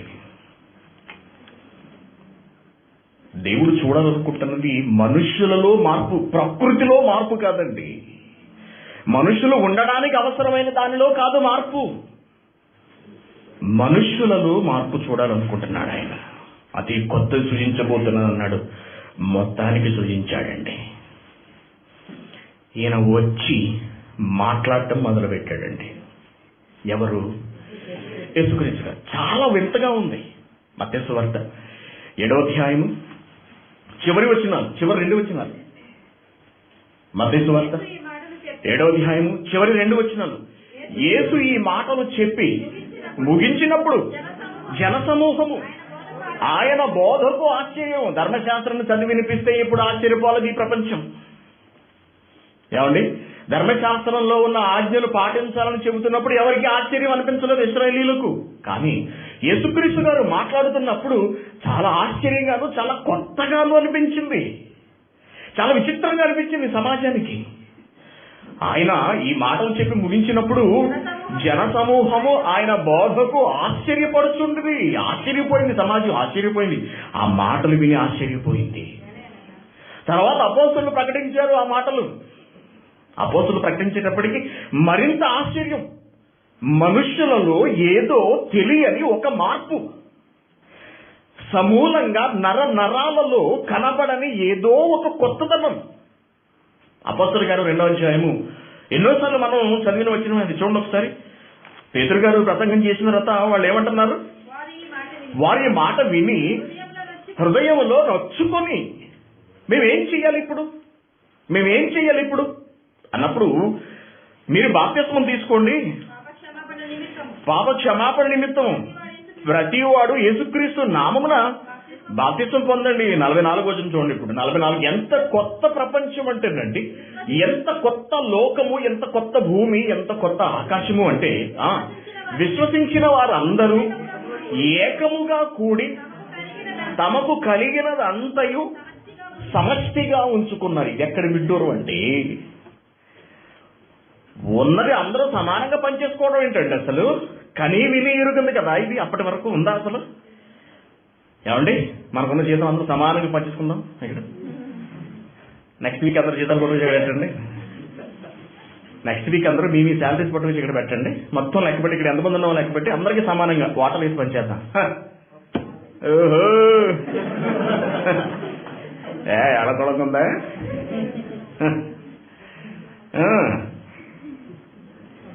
కానీ ఇక్కడ ఏం జరిగిందట? అంతవరకు ఆలోచించని, మనుషులు వినని ఒక సమానత్వం, నేటి ప్రపంచం చెబుతున్న సామ్యవాదం, సమాజం, ఇవన్నీ కూడా కొత్త విషయాలు అప్పటి నుంచి ఈ లోకంలో అమలవ్వడం ప్రారంభించాయి. దేవుని గురించిన అవగాహన మనుషులకు పెరుగుతోంది. దేవుని మీద ప్రేమ వాత్సల్యాలు మనుషులకు పొంగుకొస్తున్నాయి. అవి చివరకు ఎంతవరకు వెళ్ళాయి అంటే, తమ ప్రాణాలను సహితము ఎదటివాడి కొరకు తృణప్రాయంగా అందించగలిగేంత ఎత్తుకు వెళ్ళేటప్పటికీ, నిన్ను చాలా కొత్తగా చూస్తున్నావు, నాకు చాలా కొత్తగా కనపడుతున్నావు అంటారు. బాగా వాక్యం వేసినప్పుడు ఇంటికి వెళ్ళండి. ఇంటికి వెళ్ళి గంట సేపు దంచి కొట్టామనుకోండి, ఏంట్రా ఏమైంది, కొత్తగా కనపడుతున్నావు ఏంటి అంటే, కళ్ళు మారిపోయినాయా, పచ్చగైపోయినాయా, పళ్ళు ఏమైనా బయటకు వచ్చేసినాయా, జుట్టు నిలబడి ఉందా? ఏమండి, అప్పుడు ఎలా ఉన్నామో ఇప్పుడు అలాగే ఉన్నాం. అదే అవయవాలు, అదే తీరు అంతా. కానీ ఏదో కొత్తదనం, దేనిలో కొత్తదనం, బ్రతుకులో కొత్తదనం, ఆలోచనలో కొత్తదనం, ఆశయాలలో కొత్తదనం, అంతా కొత్తదనమే, అంతా కొత్తదనమే. ఒకనాడు దేవుడు ఏదో ఆశించి ఏదో చేయాలనుకున్నాడు. అలా దేవుడు ఆశించినది క్రీస్తు రాకతో నెరవేరుతోంది అనే ఉద్దేశం మనకి ఇక్కడ స్పష్టంగా కనపడుతుంది. చూడండి, ప్రజలలో మార్పు, ఆలోచనలలో మార్పు, ప్రవర్తనలో మార్పు, చేతలలో మార్పు, అంతకుముందు ప్రపంచంలో లేని మార్పు, కొత్తదనం, కొత్త ఆకాశం, అన్నీ కొత్తగా ఉన్నాయి. ఏమండి, ఇదివరకు ఏదైనా తినాలనుకోండి, పంది తిన్నట్టు అంటారు చూసారా, పంది తిన్నట్టు తినేసేవాళ్ళం అండి గతంలో. బిర్యానీలు ఏంటి, ఫ్రూట్స్ ఏంటి, ఏదైనా పంది నవ్వులు పడచేయటమే, ఏది దొరుకుతుంది. ఇప్పుడు ఏది తిందామని పట్టుకుంటే అందులో ఎవరు కనిపిస్తున్నారు తెలుసా అండి? దేవుడు కనిపిస్తున్నాడు. దేవుని జ్ఞానం కనపడుతుంది. అంతకు ముందు వరకు భూమిని చూస్తే మామూలుగానే ఉంది, ఎక్కడ ఏ స్థలం కొందామని చూసే కళ్ళు అప్పట్లో. కానీ ఇప్పుడు భూమిని ఎటువైపు చూసినా కొత్తగా కనిపిస్తుందండి, కొత్తదనం కనపడుతుంది. ఒక భూమి మీద ఒక మొక్కను చూసేటప్పటికి కొత్తదనం, ఆ భూమిపై సంచరిస్తున్న ఒక జంతువును చూసేటప్పటికి కొత్తదనం, భూమి నిర్మాణాన్ని చూసినప్పుడు కొత్తదనం, భూమిపై ఉన్న మట్టిలలో రకాలు, నల్లమట్టి, ఎర్రమట్టి, రాళ్ళు, టైల్స్, ఇవన్నీ చూస్తున్నప్పుడు చాలా కొత్తగా, వింతగా, ఎటు చూసినా దేవుని అర్థం చేసుకున్న వాళ్ళముగా, దేవుని హృదయాన్ని తెలుసుకుంటున్నట్టుగా, దేవుని ప్రేమను ఆస్వాదిస్తున్నట్టుగా ఏది చూసినా కొత్తదనంగా కనపడుతుంది. ఆకాశం వైపు చూసేటప్పటికీ, ఒకప్పుడు నక్షత్రాల వైపు చూసేవాళ్ళం సరదాగా, ట్వింకిల్ ట్వింకిల్ ఇస్తారని. ఇప్పుడు ఆకాశం వైపు చూస్తుంటే ఎంతసేపు చూసినా దేవుని జ్ఞానం, అబ్బురం అనిపించే దేవుని మహాజ్ఞానం కొత్తగా కనపడుతోంది ప్రపంచం అంతా.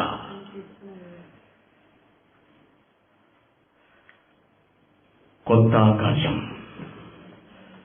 కొత్త భూమి. భౌతికమైన దాని గురించి కాదండి మాట్లాడుతున్నది దేవుడు. మనుష్యుల కంటికి అది ఎలా కనపడాలి? కొత్తగా. మనుష్యులు ఆయనకి ఎలా కనపడాలి? కొత్త వాళ్ళుగా, ఆత్మ సంబంధులుగా కనపడాలి. దేవుళ్ళు నేను వస్తున్న కొత్తలోనండి ఆకాశం వైపు చూసి నోరెళ్ళబెట్టాం. అప్పటివరకు ఏం లేదండి. దేవుని జ్ఞానం అర్థం చేసుకునే కొద్దీ, ఆలోచించే కొద్దీ, ఆత్మ సహాయత మనకు లభించి మన మనోనేత్రాలు వెలిగించేటప్పటికీ ప్రపంచం అంత అద్భుతంగా ఒక చెట్టును చూసినప్పుడు ఆకులలో ఎన్నో వైవిధ్యాలను. కొబ్బరాకు ఇంత పొడుగుంటుంది, తాటాకు విచిత్రంగా ఉంటుంది, అరిటాకు ఎంత పొడుగు ఎంత వెడల్పు ఉంటుంది, చిన్ని ఇప్పుడు చింతాకు ఎంత ఉంటుంది, చిన్నిటి. ఏంటి అసలు ఇది? ఇంతకుముందు మనం ఆలోచించా. ఇంతకుముందు చింతాకంటే చింత చిగురును ఏదో అందులో కలుపు, పప్పు, మామిడ, అరిటాకు అనగానే అరిటాకులు పోచేది. ఇదే ఈ దరిద్రపు కొట్టి తిండి యావా. ఎప్పుడు చూసిన ఈ దిక్కుమాలిన ఆలోచనలు తప్పించండి. ఆ ప్రతి వస్తువులో దేవుని చేతి ఫలితనం మనం ఎప్పుడు అసలు ఆలోచించలేదండి. ఏ ఫ్రూట్ని తిందామన్నా ఆ దేవుని జ్ఞానాన్ని చూసి అబ్బురు పడిపోయి కడుపు నిండిపోతుంది తప్పించి, ఒక అరటి పండును ఒలిచి దాన్ని అలా చూసినప్పుడు అండి అసలు ఆ పదార్థం ఏంటి? అరటిపండు తిన్నారు కదా, అరటిపండుని ఎప్పుడైనా పరిశీలించి చూసారా అండి? అసలు ఆ పదార్థం ఏంటి? దాని నుంచి వచ్చే చక్కటి సువాసన, దాన్ని కవర్ చేసి ఉంచే ఒక కవర్ ఏమండి, మళ్ళీ దాని పైన ఒక రంగు, లోపల అరటిపండు లోపల ఎలాంటి కలర్ అండి? ఒకలాంటి క్రీమ్ కలర్ లైట్ గా మెరుస్తుంటుంది. మీరు గమనించారు లేదో? ఒక విధంగా లైటింగ్ పడేటప్పటికి చక్కటి మెరుపు. అసలు ఈ పదార్థం ఏమిటి? ఎలా తయారు చేయగలిగాడు అసలు దేవుడు దీనిని? ఇలా ఏ వస్తువును ప్రకృతిలో పరిశీలించి చూసినా నిత్యము కొత్తదనం, ప్రతి చూపులోనూ కొత్తదనం, ప్రతి ఆలోచన కొత్తదనం. ఇక మన బ్రతుకు దగ్గరకు వచ్చేటప్పటికి జీవితం దేవుని కొరకు, అంతకుముందు అమ్మాయి కొరకు లేదా పెళ్ళం కొరకు. నేను పుట్టింది నీ కొరకు, నువ్వు పుట్టింది నన్ను కాల్చుకు తింటం కొరకు. ఇలా ఏది చూసినా ఒక మన కుటుంబం కొరకు, పిల్లల కొరకు, భార్యాభర్తల కొరకు అనుకున్నామే తప్పించి దేవుని కొరకు అనే ఆలోచన, అడుగు తీసి అడుగు వేస్తే దేవుని కొరకు, మాట్లాడితే దేవుని కొరకు, ఆలోచిస్తే దేవుని కొరకు, పనిచేస్తే దేవుని కొరకు అనే ఆలోచన అసలు ఎక్కడుంది? ఒకనాడు మన కష్టం మన కొరకు, మన కష్టార్జితం మన కొరకు. ఏం సంపాదించుకోగలం, ఏం కొనుక్కోగలం, ఏం కట్టగలం, ఎలాంటి గిఫ్ట్స్ ఇవ్వగలం, ఎంత జల్సాగా బ్రతకగలం, ఎంత దర్జాగా జీవించగలం, ఇదే ఆలోచన. కానీ దేవుళ్ళకి వచ్చిన తర్వాత ప్రతిదీ కొత్తదనం. ఈ నెల జీతంతో ఏం చేయగలం, దేవునికి ఎంత ఖర్చు పెట్టగలం, దేవుని మనకి ఎంత సహకరించగలం, ఇదే ఆలోచనలు. ఇందుకేనా కోయికెళ్ళింది? ఏంటన్నా కొత్తగా మాట్లాడుతున్నాం, ఇందుకేనా కోయికెళ్ళింది? ఎస్, అంతా కొత్తగా ఉంది. ప్రతి ఆలోచన దేవుని కొరకైనది, ప్రతి మాట దేవుని కొరకైనది, ప్రతి కదలిక దేవుని కొరకైనది, ప్రతి అడుగు దేవుని కొరకైనది. ఈ సమస్తము కొత్తది. ఇదే ఆశపడుతున్నాడు దేవుడు. సమస్తము నూతనమైనవిగా మారాలనుకుంటున్నాడు దేవుడు. ఎఫెసీయులకు రాసిన పత్రిక 4వ అధ్యాయం 24వ వచనం. నీతియు యథార్థమైన భక్తియు గలవారై దేవుని పోలికగా సృష్టింపబడిన నవీన స్వభావము. ఇదండి కొత్తదంటే. దేవుని పోలికగా సృష్టి. ఇక్కడ మారుతున్నది ప్రకృతి కాదు, మనిషి కాదండి. పోలిక అనగా భౌతిక రూపం కాదు, హృదయం, స్వభావము, ఆలోచనలు, సమస్తము అంటున్నాడు. సమస్తము. ఇంకా అద్భుతమైన వచనం చూడండి. కొరింథీయులకు రాసిన 2వ పత్రిక 5వ అధ్యాయం 17వ వచనం. కొరింథీయులకు రాసిన 2వ పత్రిక 5వ అధ్యాయం 17వ వచనం. కాగా ఎవడైనను క్రీస్తునందున్న ఎడల వాడు నూతన సృష్టి. క్రీస్తునందున్న ఎడల నూతన సృష్టి అంటే ఏంటండి? ఈ చెయ్యి ఇలా తల మీద ఒకటి వస్తుంటది. ఏంటంటే క్రిస్టియన్ యేసుక్రీస్తు నందున్నాడు అంటే నెమ్మదిగా మూడో కాలు ఈ పక్క నుంచి వచ్చి, ఏంటి అడిగి 3 కాళ్ళు ఉన్నాయి? క్రిస్టియన్ యేసుక్రీస్తునందున్నాడు, అందుకు వాడు నూతనంగా సృష్టింపబడ్డాడు. ఇదా నూతన సృష్టి అంటే? ప్రకృతి సంబంధమైన మార్ప, శరీరంలో మార్ప, భౌతిక సంబంధమైన మార్ప కాదండి. ఎవడైనను క్రీస్తునందున్న ఎడల వాడు నూతన సృష్టి, కొత్తగా సృష్టింపబడ్డాడు. వాడు సమస్తము మారిపోయాయి, పాతవి గతించాయి. పాత బ్రతుకులు, పాత ఆలోచనలు, పాత బుద్ధులు, పాత ప్రవర్తనలు ఇవన్నీ కూడా గతించిపోయాయా? ఇదిగో కొత్తవాయను. సమస్తమును దేవుని వలననే, సమస్తమును దేవుని వలనైనవి. కొత్తదనం ఇదండి కొత్త ఆకాశం అంటే. ఇది దేవుడు కోరుకున్నది, ఇది ఎప్పటి నుంచో దేవుడు కోరుకుంటున్నది. అలాంటి ఆకాశాన్ని, అలాంటి భూమిని, అనగా ఆ భూమి ఆకాశముల మధ్యలో నివసించే ప్రజలను, అర్థమైందా అండి? అర్థమైందా లేదా? భూమి ఆకాశాల మధ్య నివసించే ప్రజలలో మార్పును, ప్రజలలో కొత్తతనాన్ని దేవుడు కోరుకుంటున్నాడు. అది ఆయన దృష్టిలో కొత్త ఆకాశము, కొత్త భూమి. ఇంకా చూద్దాం మనం, ఇంకేదైనా చూద్దాం. 20వ వచనం చూడండి. అదే 17 తర్వాత లేదా 20వ వచనం. దయచేసి అన్న చదువుతారేమనుకోకుండా. కావున దేవుడు మా ద్వారా వేడుకున్నట్లు మేము క్రీస్తుకు రాయబారులమై దేవునితో సమాధాన పరుడని క్రీస్తు పక్షముగా మిమ్మల్ని బ్రతిమలాడుకొనుచున్నాం. ఎందుకనగా మనమాయన యందు దేవుని నీతి అగునట్లు, మనమాయన యందు దేవుని నీతటండి. ఎవరు దేవుని నీతట? ఎవడు నీతట? మీరే దేవుని నీతి.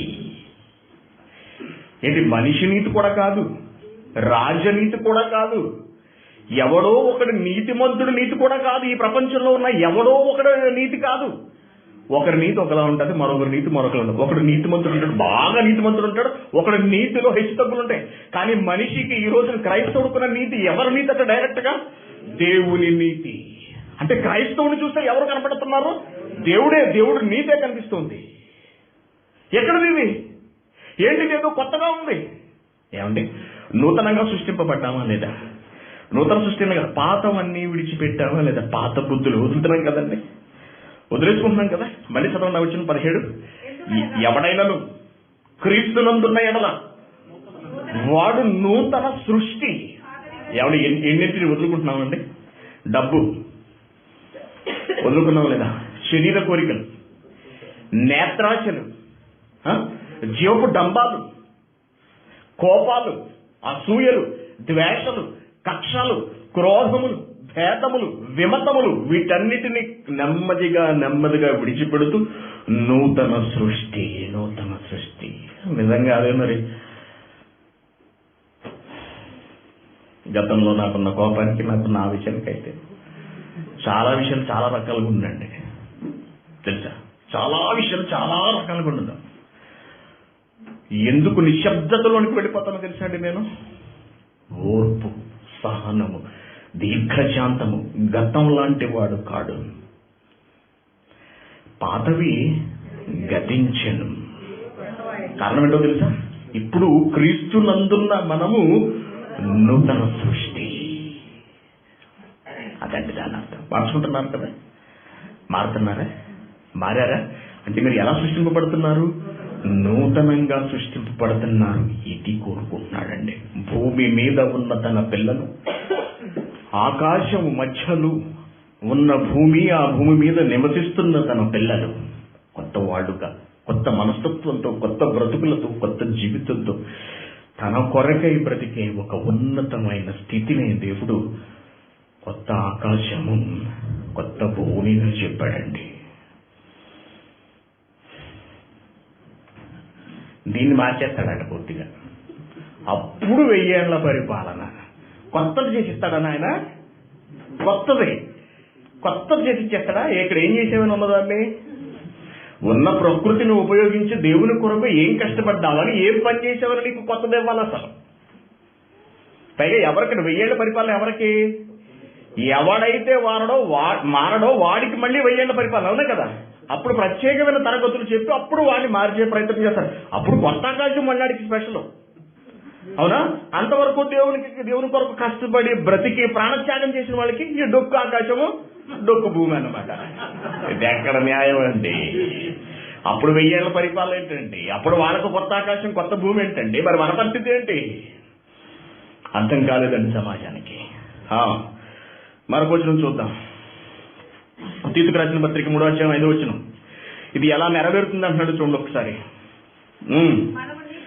మనము నీతిని అనుసరించి చేసిన మూలముగా కాక తన కనికరము చొప్పుననే పునర్జన్మ సంబంధమైన స్నానము ద్వారాను పరిశుద్ధాత్మ మనకు నూతన స్వభావము కలుగ చేయటం ద్వారాను మనలను రక్షించెను అంటున్నాడు. మనలను రక్షించాడు మనల్ని.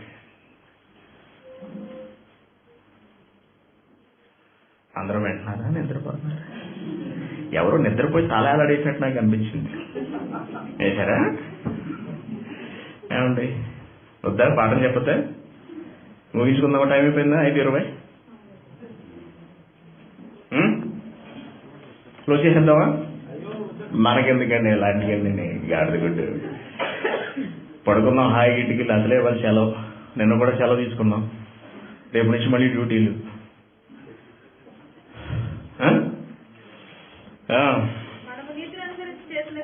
మనము నీతిని అనుసరించి చేసిన క్రియల మూలముగా కాక తన కనికరము చొప్పునని పునర్జన్మ సంబంధమైన స్నానము ద్వారాను పరిశుద్ధాత్మ మనకు నూతన స్వభావము. చూసారంటే నూతన స్వభావము అంటున్నాడు. కొత్త స్వభావము, కొత్త నిబంధనతో ప్రారంభమైన కొత్త స్వభావము. భూమి మీద ఉన్న తన పిల్లలు, ఆకాశము మధ్యలో నివసిస్తున్న తన పిల్లలు తనను కొత్తగా చూస్తున్న విధానం. అంతకు ముందు వరకు దేవుడు అంటే ఒకలా చూసాం, అవునండి కదా? లోకాన్నే కాదు, దేవుడిని కూడా ఎలా చూసాం మనం? వేరుగా చూసాము. అవసరాల కొరకు చూసాము. డబ్బుల ప్రేమను అడిగాము. మనం అప్పు చేసి దేవుని తీర్చేమన్నాము. ఇలాంటి ఎన్నో చిత్రమైన బాధలు, హింసలు దేవుని పెట్టాం మనం. కానీ ఇప్పుడు ప్రభువా నేనే అప్పు చేస్తాను, నీ కొరకు నేనే తీర్చుకుంటాను, నువ్వు తీర్చొద్దు. ఇప్పుడంతా కొత్తది. నెల జీతాలు పట్టుకుని ఇచ్చేవాళ్ళు ఉన్నారు, తమ కష్టార్జితాన్ని పట్టుకుని ఇచ్చేవాళ్ళు ఉన్నారు, తమ వస్తువులు ఇచ్చేవాళ్ళు ఉన్నారు, తమ ఆస్తులు ఇచ్చేవాళ్ళు ఉన్నారు, స్థలాలు రాసి ఇచ్చేసేవాడు. ఒకప్పుడు స్థలాలు, దేవుడు పేరు చెప్పుకుని స్థలాలు సంపాదించుకోవడం సాధారణం. దేవుణ్ణి నమ్ముకున్న తర్వాత ఆస్తులను దేవుని కొరకు ఇవ్వటం కొత్తదనం. అదండి దేవుడు ఆశిస్తున్న కొత్త ఆకాశము, కొత్త భూమి. దాని నెరవేర్పు ప్రారంభమైంది 2000 సంవత్సరాల క్రితం. బర్నబా తనకున్న స్థిర ఆస్తులను అమ్మి ఇచ్చేసాడట అండి. అపోస్తలులకు ఇచ్చేసాడట. అననీయ సప్పేరాలు అమ్మేసి ఇచ్చేసేద్దాం అనుకున్నారు. అలా ఎందరో తమకున్న స్థిర ఆస్తులను అమ్మిచ్చేశారు.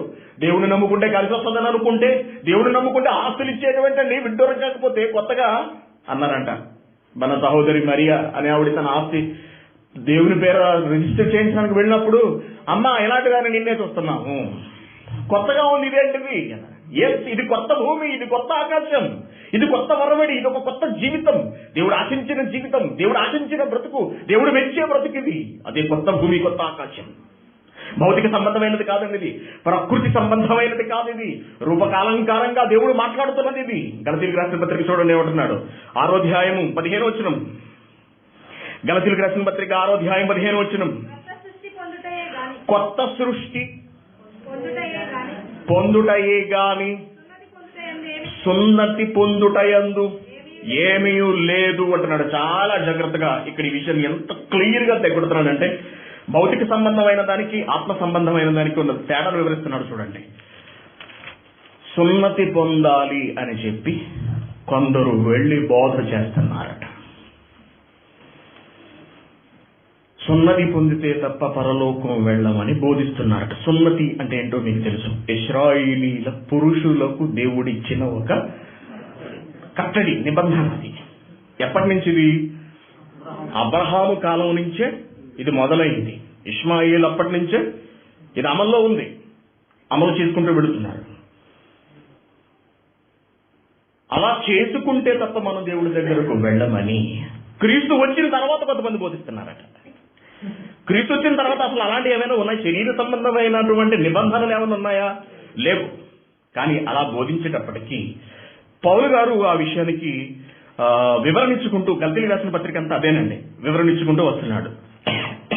12వ వచనం, శరీర విషయమందు చక్కగా అగపడుగోరు వారెవరో వారు తాము క్రీస్తు యొక్క శిలువ విషయమై హింస పొందకుండుటకు మాత్రమే సున్నతి పొందవలనని మిమ్మును బలవంతం చేస్తున్నారు. సున్నతి పొందేవాడు ఎవడు? ఇశ్రాయేలీయుడు. ఇశ్రాయేలీయుడు దేన్ని ఆచరించాలి? ధర్మశాస్త్రాన్ని ఆచరిస్తే సరిపోతుంది. క్రీస్తు సంబంధమైన సువార్త, దాని ప్రకటనలో వచ్చే హింసలు వాడికి ఉండవు. దాని నుంచి తప్పించుకోవాలంటే నువ్వు ఇశ్రాయేలీయుడు వైపో అని అన్యజనులను ప్రేరేపిస్తున్నారట. కాబట్టి ఏమంటాడంటే, శరీర విషయమందు చక్కగా కనపడాలి. నేను ఇశ్రాయేలీయుడిని, నేను ఇశ్రాయేలుగా మారిపోయి నేను సున్నతి చేయించుకున్నట్టు నేను ఎవరో తెలుసా? యూదుల్ని. అనగా ఒక విధమైన గొప్పతనం అన్న నాటి సమాజంలో యూదులంటే దేవునితో ప్రత్యక్ష సంబంధం కలిగిన వారు. ఈ కాలంలో బ్రాహ్మణులు ఎలా చూస్తుంటారు? భారతదేశంలో ఉన్న వాళ్ళందరూ బ్రాహ్మణులు అనగానే అబ్బో వాడు కొంచెం పెద్దవాళ్ళు అన్నట్టుగా గౌరవిస్తుంటారు కదండి. అలాగే యూదులు అనగానే ఆనాటి కాలంలో ఒక గౌరవం ఉండదు. కారణం ఉండదు తెలుసా? దేవుడు వాళ్ళకి ఇచ్చిన సున్నతి నిబంధన, దేవుడు వాళ్ళకి ఇచ్చిన ధర్మశాస్త్రం, దాన్ని అడ్డం పెట్టుకునే వాళ్ళు గర్వపడేవాళ్ళు. కాబట్టి ఆ విషయమే నువ్వు గొప్పవాడిగా ఉండాలనుకుంటున్నావు. కాబట్టి శరీర విషయమందు చక్కగా అగపడుగోరు వారెవరు వారు తాము క్రీస్తు యొక్క శిలువ విషయమై హింస పొందకుండుటకు మాత్రమే సున్నతి పొందవలనని మిమ్మల్ని బలవంతం చేస్తున్నారు. గల్తీల్లో ఉన్న వాళ్ళు వచ్చి బలవంతం చేస్తున్నారట. అయితే వారు సున్నతి పొందిన వారైనను ధర్మశాస్త్రాన్ని మాత్రం ఆచరింపరు. తాము శరీర విషయమందు అతిశయించు నిమిత్తము, నేను యూదుల్ని సున్నతి చేయించుకున్నానని, శరీర విషయమందు అతిశయించు నిమిత్తము మీరు సున్నతి పొందవలని కోరుచున్నారు. అయితే మన ప్రభు అయిన యేసుక్రీస్తు శిలువ యందు తప్ప మరి దేని యందును అతిశయించుట నాకు దూరమగును గాక. దాని వలన నాకు లోకమునకు నేను శిలువైబడి ఉన్నాము. కొత్త సృష్టి పొందుటయే గాని సున్నతి పొందుటయందు ఏమీ లేదు, పొందకపోవుటయందు ఏమీ లేదు. అనగా మార్పు అనేది శరీర సంబంధమైనది, భౌతిక సంబంధమైనది, ప్రకృతి సంబంధమైనది కాదు అని స్పష్టంగా చెప్తున్నాడు. చూడండి, సున్నతి చేయించుకోవడం ద్వారా మారటం కాదు, మారవలసింది నీ హృదయం, మార్పు రావాల్సింది నీ ఆలోచనలో, నీ ప్రవర్తనలో, నీ బ్రతుకులో అంటున్నాడు తప్పించి నీ శరీరంలో కాదు. ఎంత స్పష్టంగా ఉంది చూడండి. ఇప్పుడు ఆలోచించండి, కొత్త భూమి కొత్త ఆకాశం అనగానే, కొత్త భూమి కొత్త ఆకాశం అనగానే ప్రకృతి సంబంధమైన మార్పు కాదండి అది. దేవుడు ఎదురు చూస్తున్న ఆత్మ సంబంధమైన మార్పు, ఆత్మ సంబంధమైన మార్పు. కొత్త సృష్టి పొందుటయే గాని సున్నతి పొందుట అందేమీ లేదు, పొందకపోవుట అందేమీ లేదు. కాబట్టి దేవుని పిల్లలారా, కొత్త ఆకాశం కొత్త భూమి అనగానే దీన్ని తీసేసి కొత్తది ఇస్తాడు అనుకుంటున్నారు. అర్థమైందా అండి? దీనికి అనుమానం కలిగించే వచనం కూడా ఉంది. అదే పేతురు గారు రాసిన పత్రికలో మొట్టమొదటి మనం చూస్తుంది. పేతురు గారు రాసిన 2వ పత్రిక, మళ్ళీ వెళదాం ఒకసారి. పేతురు గారు రాసిన 2వ పత్రిక 3వ అధ్యాయము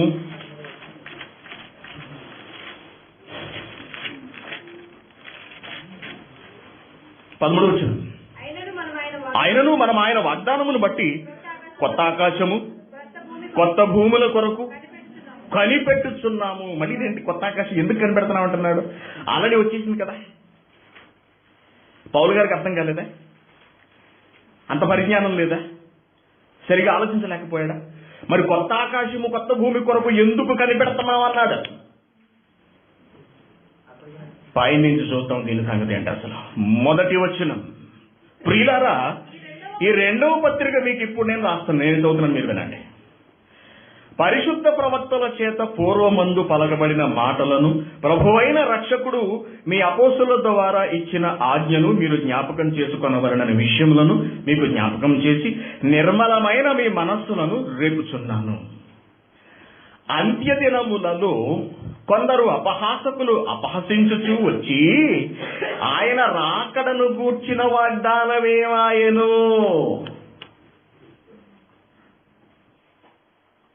గుర్తొచ్చిందా? ఏం వాగ్దానాలు జరిగాయి? ఆయన రాకడను గూర్చిన వాగ్దానం ఏమాయను?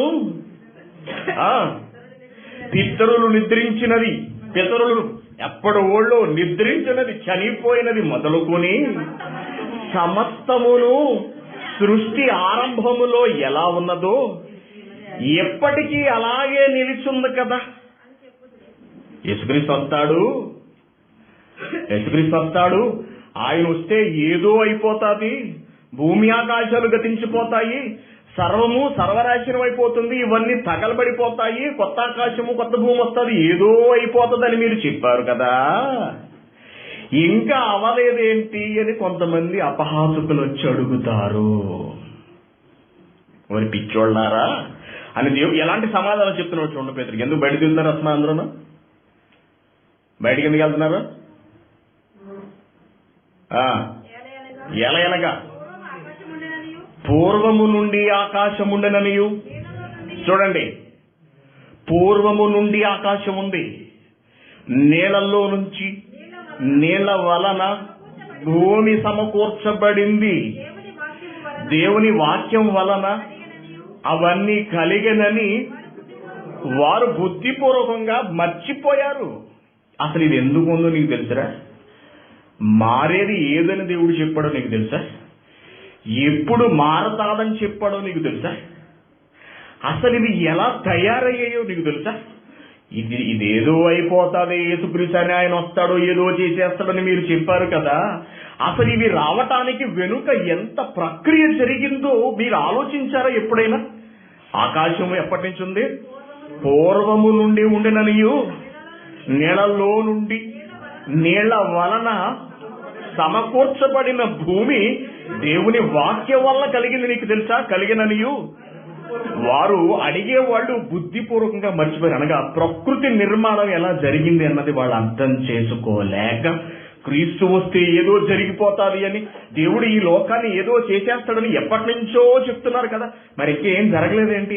మనం పూర్వకాలంలో ఎలా ఉందో ఇప్పటికీ అలాగే ఉంది కదా, ఏదేదో అయిపోద్ది అన్నారు, మరి ఏం కాలేదు ఏంటి అని ప్రశ్నిస్తున్నారట. వాళ్ళకి చెబుతున్నాడు, ఎంత కష్టపడి దేవుడు చేశాడో తెలుసురా, అయినా ఇంకా ఉన్నది. ఏమన్నాడు చూడండి, అయిపోతుంది, తొందరపడకండి, అయిపోతుంది. ఆ నీళ్ల వల్లనే అప్పుడున్న లోకాన్ని ఒకసారి నీళ్ళల్లో ముంచి నాశనం చేశాడు, నటించాడు.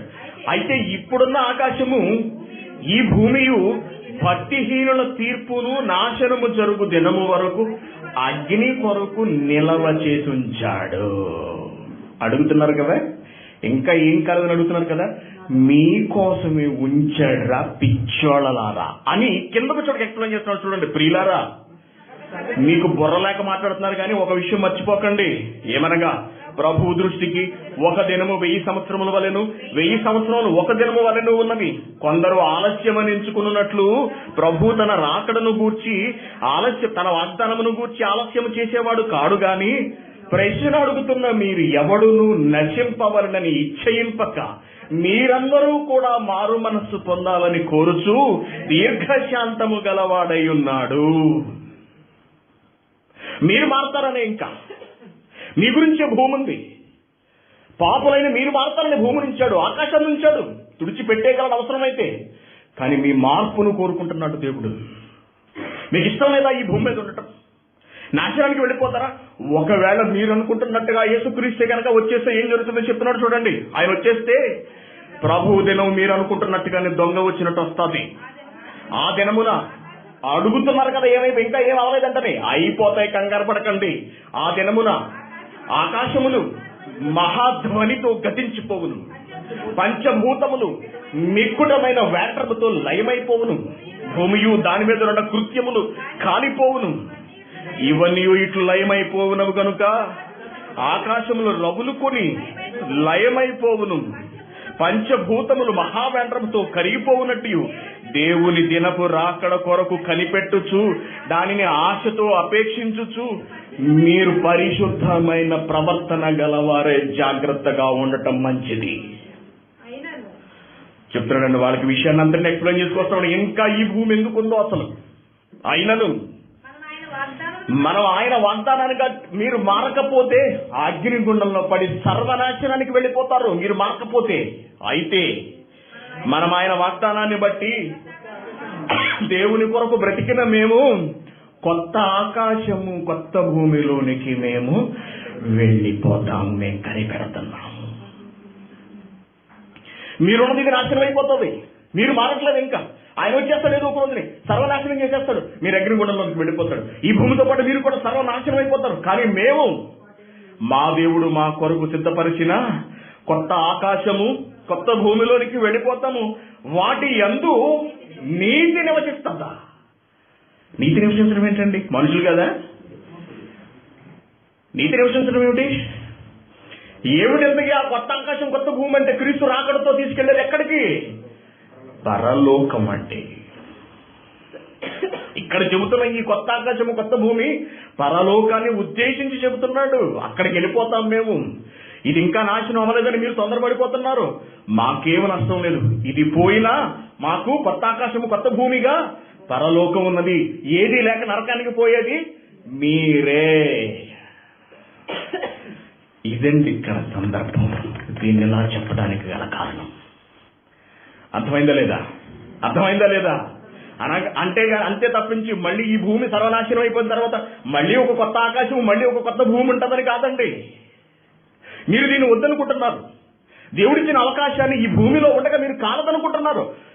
ఒక నిజంగా యేసుక్రీస్తే కనుక వస్తే మీరందరూ పడి సర్వనాశనం అయిపోతారు. మేము అప్పటికి కనుక బ్రతుకుంటే మాకేమీ నష్టం లేదు. మేము దేవుని కొరకు బ్రతికాం కాబట్టి నిరీక్షణ ఉంచాం కాబట్టి యేసుక్రీస్తు గారి కొరకు మేము కొత్త ఆకాశము కొత్త భూమిలోనికి వెళ్ళిపోతాం. అదే పరలోకము.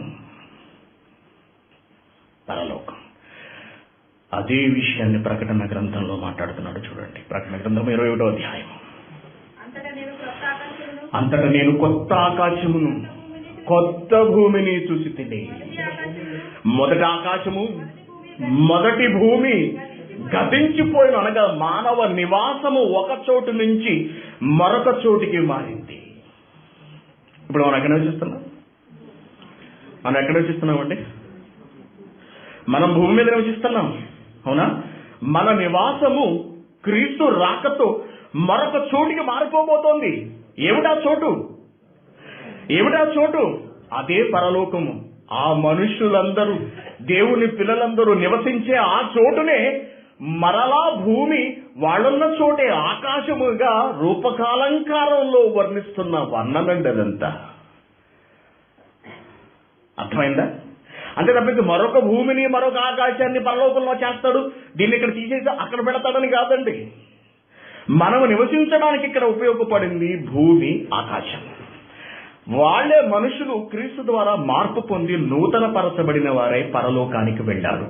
వాళ్ళు ఎక్కడున్నారో దానిని మళ్ళీ భూమిగా ఆకాశముగా వర్ణించి చెబుతున్న మాట ప్రకటన గ్రంథమంతా రూపకాలంకారంగా వ్రాయబడింది. వర్ణించి చెబుతున్నాడు. దేవుని పిల్లలారా, ఆలోచించండి చాలా జాగ్రత్తగా. అక్షరాలను బట్టి ఆలోచిస్తే అర్థమైంది కాదండి. పరిపూర్ణంగా జ్ఞానాన్ని పరిగణలోనికి తీసుకోవాల్సి ఉంటుంది. భౌతికమైన ప్రకృతి సంబంధమైన మార్పును దేవుడు కోరుకోవట్లేదండి. ప్రకృతి ఎప్పుడు పర్ఫెక్ట్ గా ఉంది. ఆయన ఆజ్ఞను అవి ఏమంటాడండి?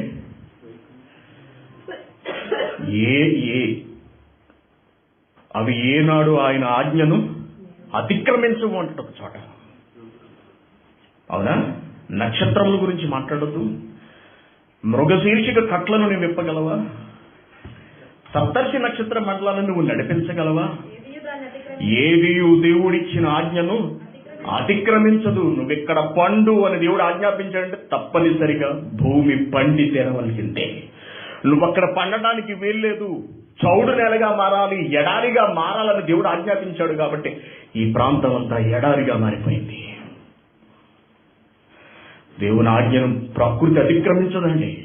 మనిషి అతిక్రమిస్తున్నాడు కాబట్టి ప్రకృతితో చెప్పుకుని బాధపడ్డాడు. ఆకాశమా ఆలకించు, భూమి చెవియొప్పు. మాట వినేవాడితో చెబుతూ మాట వినని వాడిని చూపిస్తున్నాడు. చూడు, వీడి నా మాట వింటలేదు, మీరు వింటున్నారా అని. మాట వింటున్న ప్రకృతికి ప్రకృతిని ఎందుకు మార్చి మళ్ళీ కొత్తదిగా చేయాలి? మనిషి ఏమంత గొప్ప కార్యం చేశాడని తిరిగి మళ్ళీ కొత్త ప్రకృతిని మనిషి కొత్త సృజించాలి దేవుడు? కాదండి. నో, దేవుడు కొత్తగా చూడాలనుకున్నది ప్రకృతిని కాదు, మనిషిని. కొత్త భౌతిక రూపంలో కాదు, డ్రెస్ మార్చుకుని కాదు, హృదయాన్ని మార్చుకుని చూడాలనుకుంటున్నాడు దేవుడు. అది క్రీస్తు మొదటి రాకతో ప్రారంభమైంది. క్రీస్తు రెండవ రాకడ వరకు అది కొనసాగుతుంది కొత్త సృష్టి. ఎప్పుడో యేసుక్రీస్తు గారు చెప్పిన మాటలు ఈ రోజు మన బ్రతుకులను మార్చలేదా? ఈ రోజు మన మనస్తత్వాన్ని మనం మార్చుకోవట్లేదా? మన జీవితాలను మార్చుకోవట్లేదా? మన నూతన సృష్టిగా తీర్చబడట్లేదా? మారుతున్నాం మనం. మారిన మనలందరినీ కూడా, ఈ భూమి ఆకాశాల మధ్య నివసిస్తున్న ఈ ప్రజలందరినీ కూడా ఒక రాజ్యంగా యేసుక్రీస్తు గారు తీసుకెళ్ళి అప్పగించిన తర్వాత ఆ ప్రజలుండే చోటనే అదే ఆకాశము, అదే భూమి. ఇప్పుడు ఇదంతా కొత్తది అంటున్నాడు. దేవుని కొరకు బ్రతికే మనుషులు, అక్కడ సేవకులు కాదు ఉండేది. ఇప్పుడు ఒకప్పుడు పరలోకం అంతా సేవకులే కనపడతారు. ఇప్పుడు పిల్లలందరూ వెళ్ళేటప్పటికీ అంతా కొత్తది. అక్కడ ఎవరు నివసిస్తారట? నీతి నివసిస్తుంది అంటున్నాడు. నీతి, నీతి, నీతి, నీతి. మానవ దేహాలు బ్రతకడానికి ఉపయోగపడేది ఆకాశము, భూమి. రూపాంతరం చెందిన పునరుద్ధానమైన శరీరాలు బ్రతకడానికి ఉపయోగపడేది పరలోకము. అక్కడ ఆకాశము, అక్కడ భూమి ఉండవండి. రూపకాలంకారంగా దేవుడు చెబుతున్నమాట. కాబట్టి దేవుని పిల్లలారా, ఈ ప్రశ్నకు సమాధానం ఇది.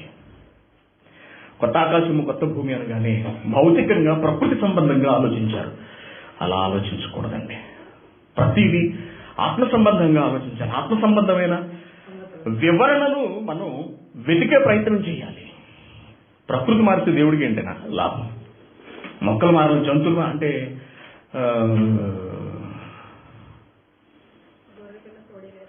అలా ఉండాలా? అలా కోరుకుంటున్నాడు. గొర్రె పిల్ల తోడేలుగా మారాలని కోరుకుంటున్నాడా? ఏమండి, గొర్రె పిల్ల తోడేలుగా మారాలని కోరుకుంటున్నాడా? అంటే బాహ్య శరీరాల మార్ప దేవుడు కోరుకుంటున్నది? నో. గొర్రె పిల్ల తోడేలు కలిసి బ్రతికే ఒక అద్భుతమైన వాతావరణం. ఒకప్పుడు పెద్ద పెద్ద రౌడీలు, ఇప్పుడు మారిన వాళ్ళందరూ. ఒకప్పుడు పెద్ద పెద్ద తాగుబోతులు, ఒకప్పుడు వ్యభిచారులు, ఇప్పుడు మారిన వాళ్ళు ప్రతి ఒక్కళ్ళు కూడా. ఒక్కప్పుడు అలా బ్రతికిన వాళ్ళు, అటువంటి తప్పులు ఏమీ చేయకుండా చిన్నప్పటి నుంచి జాగ్రత్తగా దేవుని కొరకు బ్రతికిన వాళ్ళు, అటు వాళ్ళు ఇటు వీళ్ళు కూడా సమానంగా కలిసి బ్రతుకుతారు. అంతేకాకుండా ఒకప్పుడు పెద్ద రౌడీగా, లేకపోతే మరొక దుర్మార్గుడుగా, క్రూరుడిగా బ్రతికిన వాడు కూడా క్రీస్తును నమ్ముకుని క్రీస్తుల సాధువు గుణాన్ని అలవరుచుకుని లోబడి నెమ్మదితనంతో బ్రతికేవాడుగా మారిపోతాడు. అలాంటి వాడు కొత్తగా ఇలా మారిపోతాడు అంటున్నాడు. అది కొత్తదనం అంటే, అది కొత్త ఆకాశం, అది కొత్త భూమి అంటే. అంతే తప్పించి ప్రకృతి మార్పు కాదు. కాబట్టి దేవుని పిల్లలారా, జ్ఞానాన్ని ఆలోచించండి. ఉన్నతమైన జ్ఞానాన్ని దేవుడు చెబుతున్నాడు. Very good. ఇప్పుడు ఎందుకు ఆ కొత్త ఆకాశం, కొత్త భూమికి వెళ్లే పరిస్థితుల్లో మనం ఉన్నామా? ఎంత బాగా ఉంది. మనం ఉంటామా అక్కడనే? పాత ఆకాశం, పాత భూమి. ఎన్ని మెసేజ్లు విన్నా, ఎంతకాలం బోధించినా వంట పట్టట్లేదు. ఇది విన్నదంతా కూడా బూడిదలో పోసిన పన్నీరు అయిపోతుంది. ఈ చెవితో వినటం, ఈ చెవితో ఇక్కడే వదిలేసేయటం. ఇక్కడే ఇలా టక్ నిలగొట్టి ఇక్కడ రాలిపోతే వెళ్ళిపోతారు అంతే. మళ్ళీ వచ్చేవారం ఏం చెప్పని పోయేవారం అన్నాం అనుకో, ఏం చెప్పారు పక్కన వాడు మీ వైపు, మీరు వాడి వైపు చూసుకోవడం, మొహాలు చూసుకోవడం కాదు. చాలా జాగ్రత్తగా ఆలోచించండి. దేవుడు కలలు కంటున్న లోకం వంటిది. దేవుడు ఆశపడుతున్న ఒక కొత్త ప్రపంచం, అది కొత్త ఆకాశం, కొత్త భూమి. ఆ మహాభాగ్యం దేవుడు మనకు ప్రసాదించాడు. ఈ కాలంలో మనం బ్రతికుండగా దేవుడిచ్చిన ఈ అవకాశాన్ని మనం పాడు చేసుకోకూడదు. వాక్యాన్ని మన దగ్గరకు చేర్చాడు. వాక్యం ద్వారా మనల్ని నూతన పరచాలి అనుకుంటున్నాడు. బాప్తిస్మం ద్వారా మనల్ని ఒక నూతన సృష్టి, న్యూ క్రియేషన్ చేయాలనుకుంటున్నాడు. ఆయన మనకు దగ్గర అవగానే మన సమస్త ప్రవర్తన, మన ఆలోచన, మన జీవితము అన్నీ మారిపోవాలండి. మారకపోతే వ్యర్థం, అగ్నిగుండంలోనికి వెళ్ళిపోతాం. అదిగో వాళ్ళలాగే మనం కూడా ప్రశ్న అడిగారు చూశారు. వాళ్ళతో ఏం చెప్పాడు? మీరు మండి సర్వనాశనం అయిపోతారు, మీకు భూమి ఉండదు, ఆకాశం ఉండదు, ఏముండదు దరిద్రులారా. మీ గురించి దేవుడు ఎదురు చూస్తుంటే ఇంకా ఏమీ కాలేదేంటని అపహాస్యం చేస్తారా, వేళకోళం చేస్తారా? అంతే కదండి. ఎందుకు ఉపయోగపడుతున్నాడు? ఎందుకు పంపించేయలేడు క్రీస్తుని? ఎందుకు సర్వనాశనం చేసేయలేడు? మీరు మారుతారని ఒక పక్కన దేవుని ఉపయోగపడుతుంటే, ఏంటి మీ దేవుడు ఏదో పెద్ద గొప్పలు చెప్పుకుని వేరే పొదుపుని వెళ్ళిపోయి ఇంతవరకు యేసుక్రీస్తు రాలేదు, నేను వచ్చిన తర్వాత సర్వనాశనం అయిపోతున్నాడు, ఏమీ అవ్వలేదు, ఏంటి అన్ని ఉత్తి మాటలేనా అని మీరు హేళన చేస్తున్నారా? మీ చావు మీరు చావండి. నేను చెప్పాల్సింది నేను చెప్పాను. మేము వెళ్ళిపోతాం, మాకేం కాదు, మీరే దానిలో పడి సర్వనాశనం అయిపోతారు. దేవుడు మా కొరకు సిద్ధపరిచిన రాజ్యంలోనికి మేము ఎగిరిపోతాం. ఈ భూమి ఈ ఆకాశాలు పోవచ్చుగాక, దేవుడు మా కొరకు కొత్త భూమిని కొత్త ఆకాశమ పేరుతో ఉన్న పరలోకాన్ని సిద్ధపరిచాడు, అక్కడికి మేము ఎగిరిపోతాం అంటున్నాడు. అది పేతురుగా రాసిన పత్రికలో ఉన్నటువంటి సారాంశం. కాబట్టి ప్రతి విషయాన్ని చాలా జాగ్రత్తగా ఆలోచించండి. మనం అక్కడికి వెళ్ళిపోవాలండి. రూపకాలంకారంగా దేవుడు చెబుతున్న కొత్త ఆకాశము కొత్త భూమి అనే పరలోకానికి మనం చేరిపోవాలి. వీటన్నిటి లక్ష్యం అదేనండి. మన పని వెనుక, మన త్యాగాల వెనుక, మన మార్పు వెనుక ఉన్న అతి ప్రధానమైన లక్ష్యం పరలోకం. మనం ఇన్ని చేసి అది కొట్టకపోతే ఇదంతా గుడిలో పోసిన పని అయిపోతుంది. కాబట్టి ప్రతి క్షణము మనం జాగ్రత్తగా ఉండాలి. ఒక మంచి మాట చెప్తున్నాడు చూడండి. ఇక్కడ 12వ వచనం, పేతురు గారు రాసిన 2వ పత్రిక 3వ అధ్యాయము 12వ అధ్యాయంలో చివరి మాట, దేవుని దినపు రాకడ కొరకు కనిపెట్టుచు దానిని ఆశతో ఆపేక్షించుచు మీరు పరిశుద్ధమైన ప్రవర్తన అంటున్నాడు చూడండి. మీరు పరిశుద్ధమైన ప్రవర్తనతోనూ భక్తితోనూ ఎంతో జాగ్రత్త గలవారై ఉండవలెను. జాగ్రత్త అంటున్నాడు. ప్రతి క్షణం జాగ్రత్త, ప్రతి పనులను జాగ్రత్త, ప్రతి ఆలోచన జాగ్రత్తగా చూసుకోవాలి. మనం హృదయం నిత్యము మోసం చేసేదే, శరీరం నిత్యము రెచ్చగొట్టేదే, శరీరం నిత్యము తప్పు చేయమని తప్పు చూడమని ప్రేరేపించదే. ఈ శరీరాన్ని నలగొట్టాలి, లోపరుచుకోవాలి అంటున్నాడు. అందుకే విడిచిపెట్టేద్దామని. తప్పులు మన వల్ల జరుగుతున్నాయా, పక్కకు పెట్టేసి మిగిలిన సంగతి నేను చూసుకుంటాను అంటాడు యేసుక్రీస్తు గారు. మనకు అడ్డంగా నిలబడి దేవునికి మనకి మధ్యలో దేవుడి కత్తి అలా తీసి అలా పొడి చేయబోతుంటే తక్కువ అలా మధ్యలో నించుని, తండ్రి మీరు ఆగండి, ఈ క్షణంలో నీ పరిస్థితిని మార్చడానికి యేసుక్రీస్తు గారు సిద్ధంగా విడిచిపెట్టేసేయండి. అన్ని జీవితాన్ని దేవునికి అంకితం చేసి చూడండి ఒకసారి. పరలోకం తీసుకువెళ్ళడానికి ఆయన తాపత్రయపడుతున్నాడు. నరకానికి వెళ్ళిపోవడానికి మనం వేగిర పడిపోతున్నాం మన చెడు ప్రవర్తనతో. కాబట్టి దేవుని పిల్లలారా, మండిపోతాం. ఎంత భయంకరంగా వర్ణించాడంటేనండి, ఏమన్నాడు? ప్రభువు దినము దొంగ వచ్చినట్లు వచ్చును, ఆ దినమున ఆకాశములు మహాధ్వనితో. బాంబు పేలిందనుకోండి, ఎక్కడన్నా బాంబు పేలింది ఎప్పుడైనా విన్నారా అండి? మన తూర్పుగోదావరి వాళ్ళు వింటుంటారు అప్పుడప్పుడు. కారణం ఏంటంటే ఓఎన్జీసీ వాళ్ళు ఆ మట్టిలో అవన్నీ భూమిలో పెట్టి పేలుస్తుంటారు అప్పుడు సాయిల్ టెస్ట్ చేయడానికి. అదే మనకు తెలిసింది. పాత తరం వాళ్ళు ఇక్కడ ఏమన్నా ఉన్నట్టయితే ఇరాక్ యుద్ధపు బాంబుల శబ్దాన్ని గుండె చెదిరిపోతుంది నా శబ్దానికి. అంతకు కొన్ని లక్షల రెట్లు ఎక్కువ శబ్దం వస్తుందండి. మహాధ్వనితో ఆ దినమున ఆకాశమే ఏహంగా మహాధ్వనితో గతించిపోతే, పంచభూతములు నిక్కుటమైన వేండ్రముతో లయము సర్వనాశనం అయిపోతే. వేండ్రం అంటే ఏంటో తెలుసా అండి? భయంకరమైన వేడండి. తాపము అంటారు చూసారా? తాపం అంటే తట్టుకోలేని ఒక విధమైన వేడి అనమాట. భూమి, దాని మీద మనం కట్టుకున్న ఇల్లు, మనం కొన్న స్థలం, చుట్టూ వేసిన కంచె, లేకపోతే కొబ్బరాకు దడి, ఇవన్నీ కూడా మనం సంపాదించిన ఆస్తి. మనకు 117 కోట్లు. ఎంత అంటండి? 117.13 కోట్లు ఎక్కడుంది ఇప్పుడు? మట్టిలో ఉంది. మరి కోట్ల సంగతి ఏంటి? ఎవరికి అర్థం కదా. పాపం వారసులు లేరు, పిల్లలు లేరు, బంధువుల దగ్గర లేరు. ఇప్పుడు ఇవన్నీ ఎవడి పాలు? నీవు సంపాదించినది ఎవరి వగును? ఎంత కరెక్ట్ గా చెప్పాడు చూడండి. అవునా కదా? నీవు సంపాదించినది ఎవరి వగును? ఇప్పుడు ఎవరి పాలైపోయినాయి? అధికారికంగా 117 కోట్లు అయితే అనధికారికంగా ఉన్న కోట్లు ఎన్ని? అసలు బంగారం కొన్ని కిలోలు. ఎవరి పాలైపోతాయి ఇవన్నీ? డబ్బు అని తిరుగుతూ, ఆస్తులని తిరుగుతూ, అదే జీవితం అని బ్రతికితే సర్వనాశనం. ఈ భూమే వెళ్ళిపోబోతుంది. మనం సంపాదించిన ఎకరం పొలం ఎక్కడ? మనం సంపాదించిన సెంటు భూమి ఎక్కడ? దానికోసం అనుకున్న జీవితం అంతా భారపచేసాం. చివరికి ఏమైపోతాం? భూమి, దాని మీద ఉన్న కృత్యములు కాలిపోవును. ఇవన్నీ ఇట్లు లయమైపోవినవు గనుక ఆకాశములు రవులుకొని లయమైపోవునట్టు, పంచభూతములు మహావేంద్రముతో కరిగిపోవునట్టు, దేవుని దినపు రాకడ కొరకు కనిపెట్టుచు దానిని ఆశతో అపేక్షించుచు దేవుడు రావాలని కోరుకోవాలంటండి. అంత ధైర్యం ఉందండి. అసలు అంత ధైర్యం ఉందా ఈ ప్రపంచంలో? అబ్బా యేసుక్రీస్తు వచ్చేస్తే బాగుందని ఎవ్వడైనా అనుకోగలవాండి. దేవుని రాకను అపేక్షించుచు అంటే ఆశపడుతూ,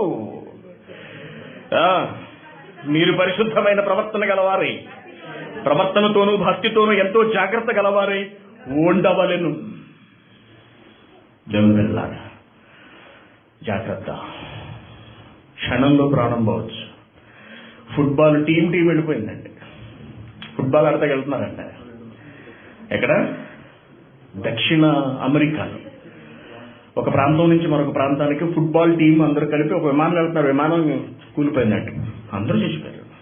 4-5 బతికిబాటు కట్టారండి. ఊహించలేదు ఎవరు అసలు. అలాంటి ఎన్నో ప్రమాదాలు కంటికి రెప్పలా మన సమయం వచ్చేంత వరకు దేవుడు మనల్ని కాపాడుతున్నాడే.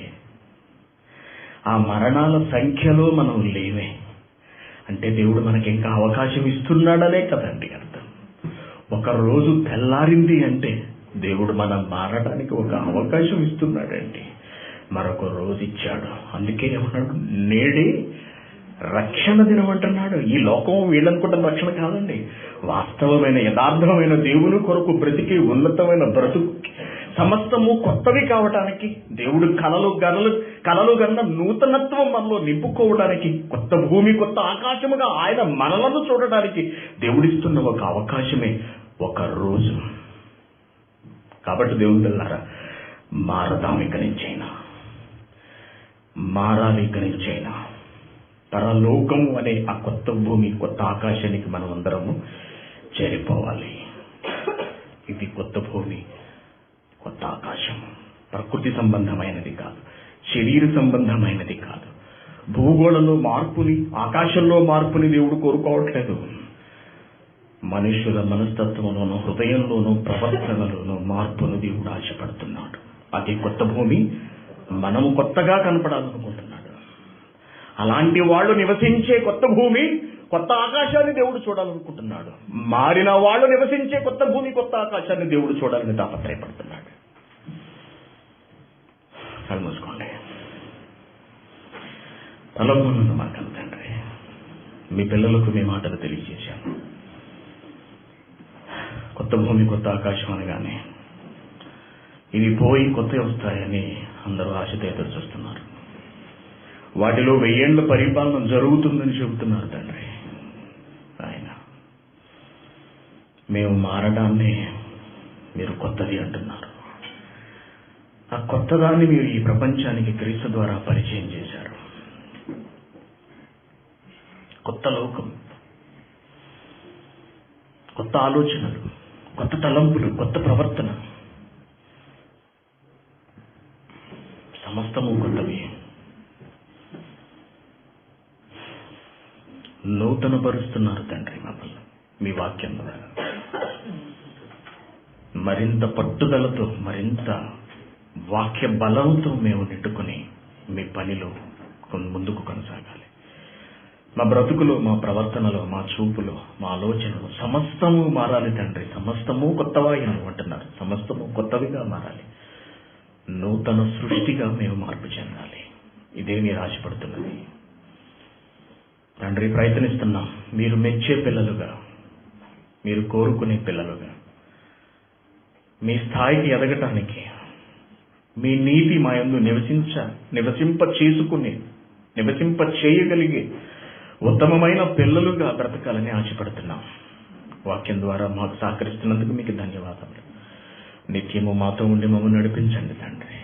ఈ లోకం వేసే మాయలకు, ఎత్తులకు, ఆకర్షణలకు, మాటలకు లోను కాకుండా మరణించేంత వరకు పరమ పవిత్రమైన మిమ్మునే లక్ష్యంగా చేసుకుని పరిశుద్ధమైన ప్రవర్తనతో బ్రతికి మీ దగ్గరకు చేరుకునే మహాభాగ్యాన్ని మాకివ్వండి. అలంకార రూపంలో మీరు చెప్పిన కొత్త భూమి కొత్త ఆకాశంలోనికి మేము ప్రవేశించినట్లుగా మీ కృపను మాకు అనుగ్రహించండి. నాయన, కూడి వచ్చిన పిల్లలందరినీ మీరు జ్ఞాపకం చేసుకోండి. ఏదో ఆశించి కాక మీ కొరకు ఏదో చెయ్యాలి అనే తపనతో, నేర్చుకోవాలి అనే ఆలోచనతో మీ పిల్లలందరూ వస్తున్నారు. కొత్త మనస్తత్వాలు కలిగిన వాళ్ళు తండ్రి, మీరు ఆశించే హృదయం కలిగిన మీ పిల్లలు ప్రతి ఒక్కరిని మీ చేతులకు అప్పగిస్తున్నాం. పాపభూయిష్టమైన లోకంలో బ్రతుకుతూ ఉండగా పాపాన్ని అంటకుండా పరిశుభ్రంగా, పవిత్రంగా, పరిశుద్ధంగా బ్రతకగలిగే భాగ్యాన్ని మీ పిల్లలందరూ ఇవ్వండి. కూడా వచ్చిన మీ పిల్లలందరినీ జ్ఞాపకం చేసుకోండి ఆయన. ప్రతికూల పరిస్థితుల్లో మిక్కిలి చెల్లెలు పనిచేస్తున్న మీ పిల్లల ఆరోగ్యాలను మీరు పరిరక్షించండి. ట్రాన్స్పోర్ట్ చూస్తున్న మీ పిల్లలందరినీ మీరు జ్ఞాపకం చేసుకోండి తండ్రి. తమ జీవితాలను పణంగా పెట్టి అడ్డం వేసి మీ పని జరిగించడానికి మీ పిల్లలందరూ తాపత్రయపడుతుండగా మీ చుట్టూ, వారి చుట్టూ మీ భద్రతను ఉంచండి తండ్రి. అలాగే మీ పిల్లలందరూ ఇప్పుడు ఇళ్లకు పెడుతుండగా క్షేమంగా వారిని తీసుకుని వెళ్ళి దింపమని, మీ పిల్లలందరి చుట్టూ మీ కాపుదలను, మీ భద్రతను ఉంచమని, ఈ దేశంలో మేం చేయ తలపెట్టిన ప్రతి పనిని మీరు విజయవంతం చేయమని క్రీస్తు పేరిట ఈ ప్రార్థన మీకు సమర్పిస్తున్నాం తండ్రి.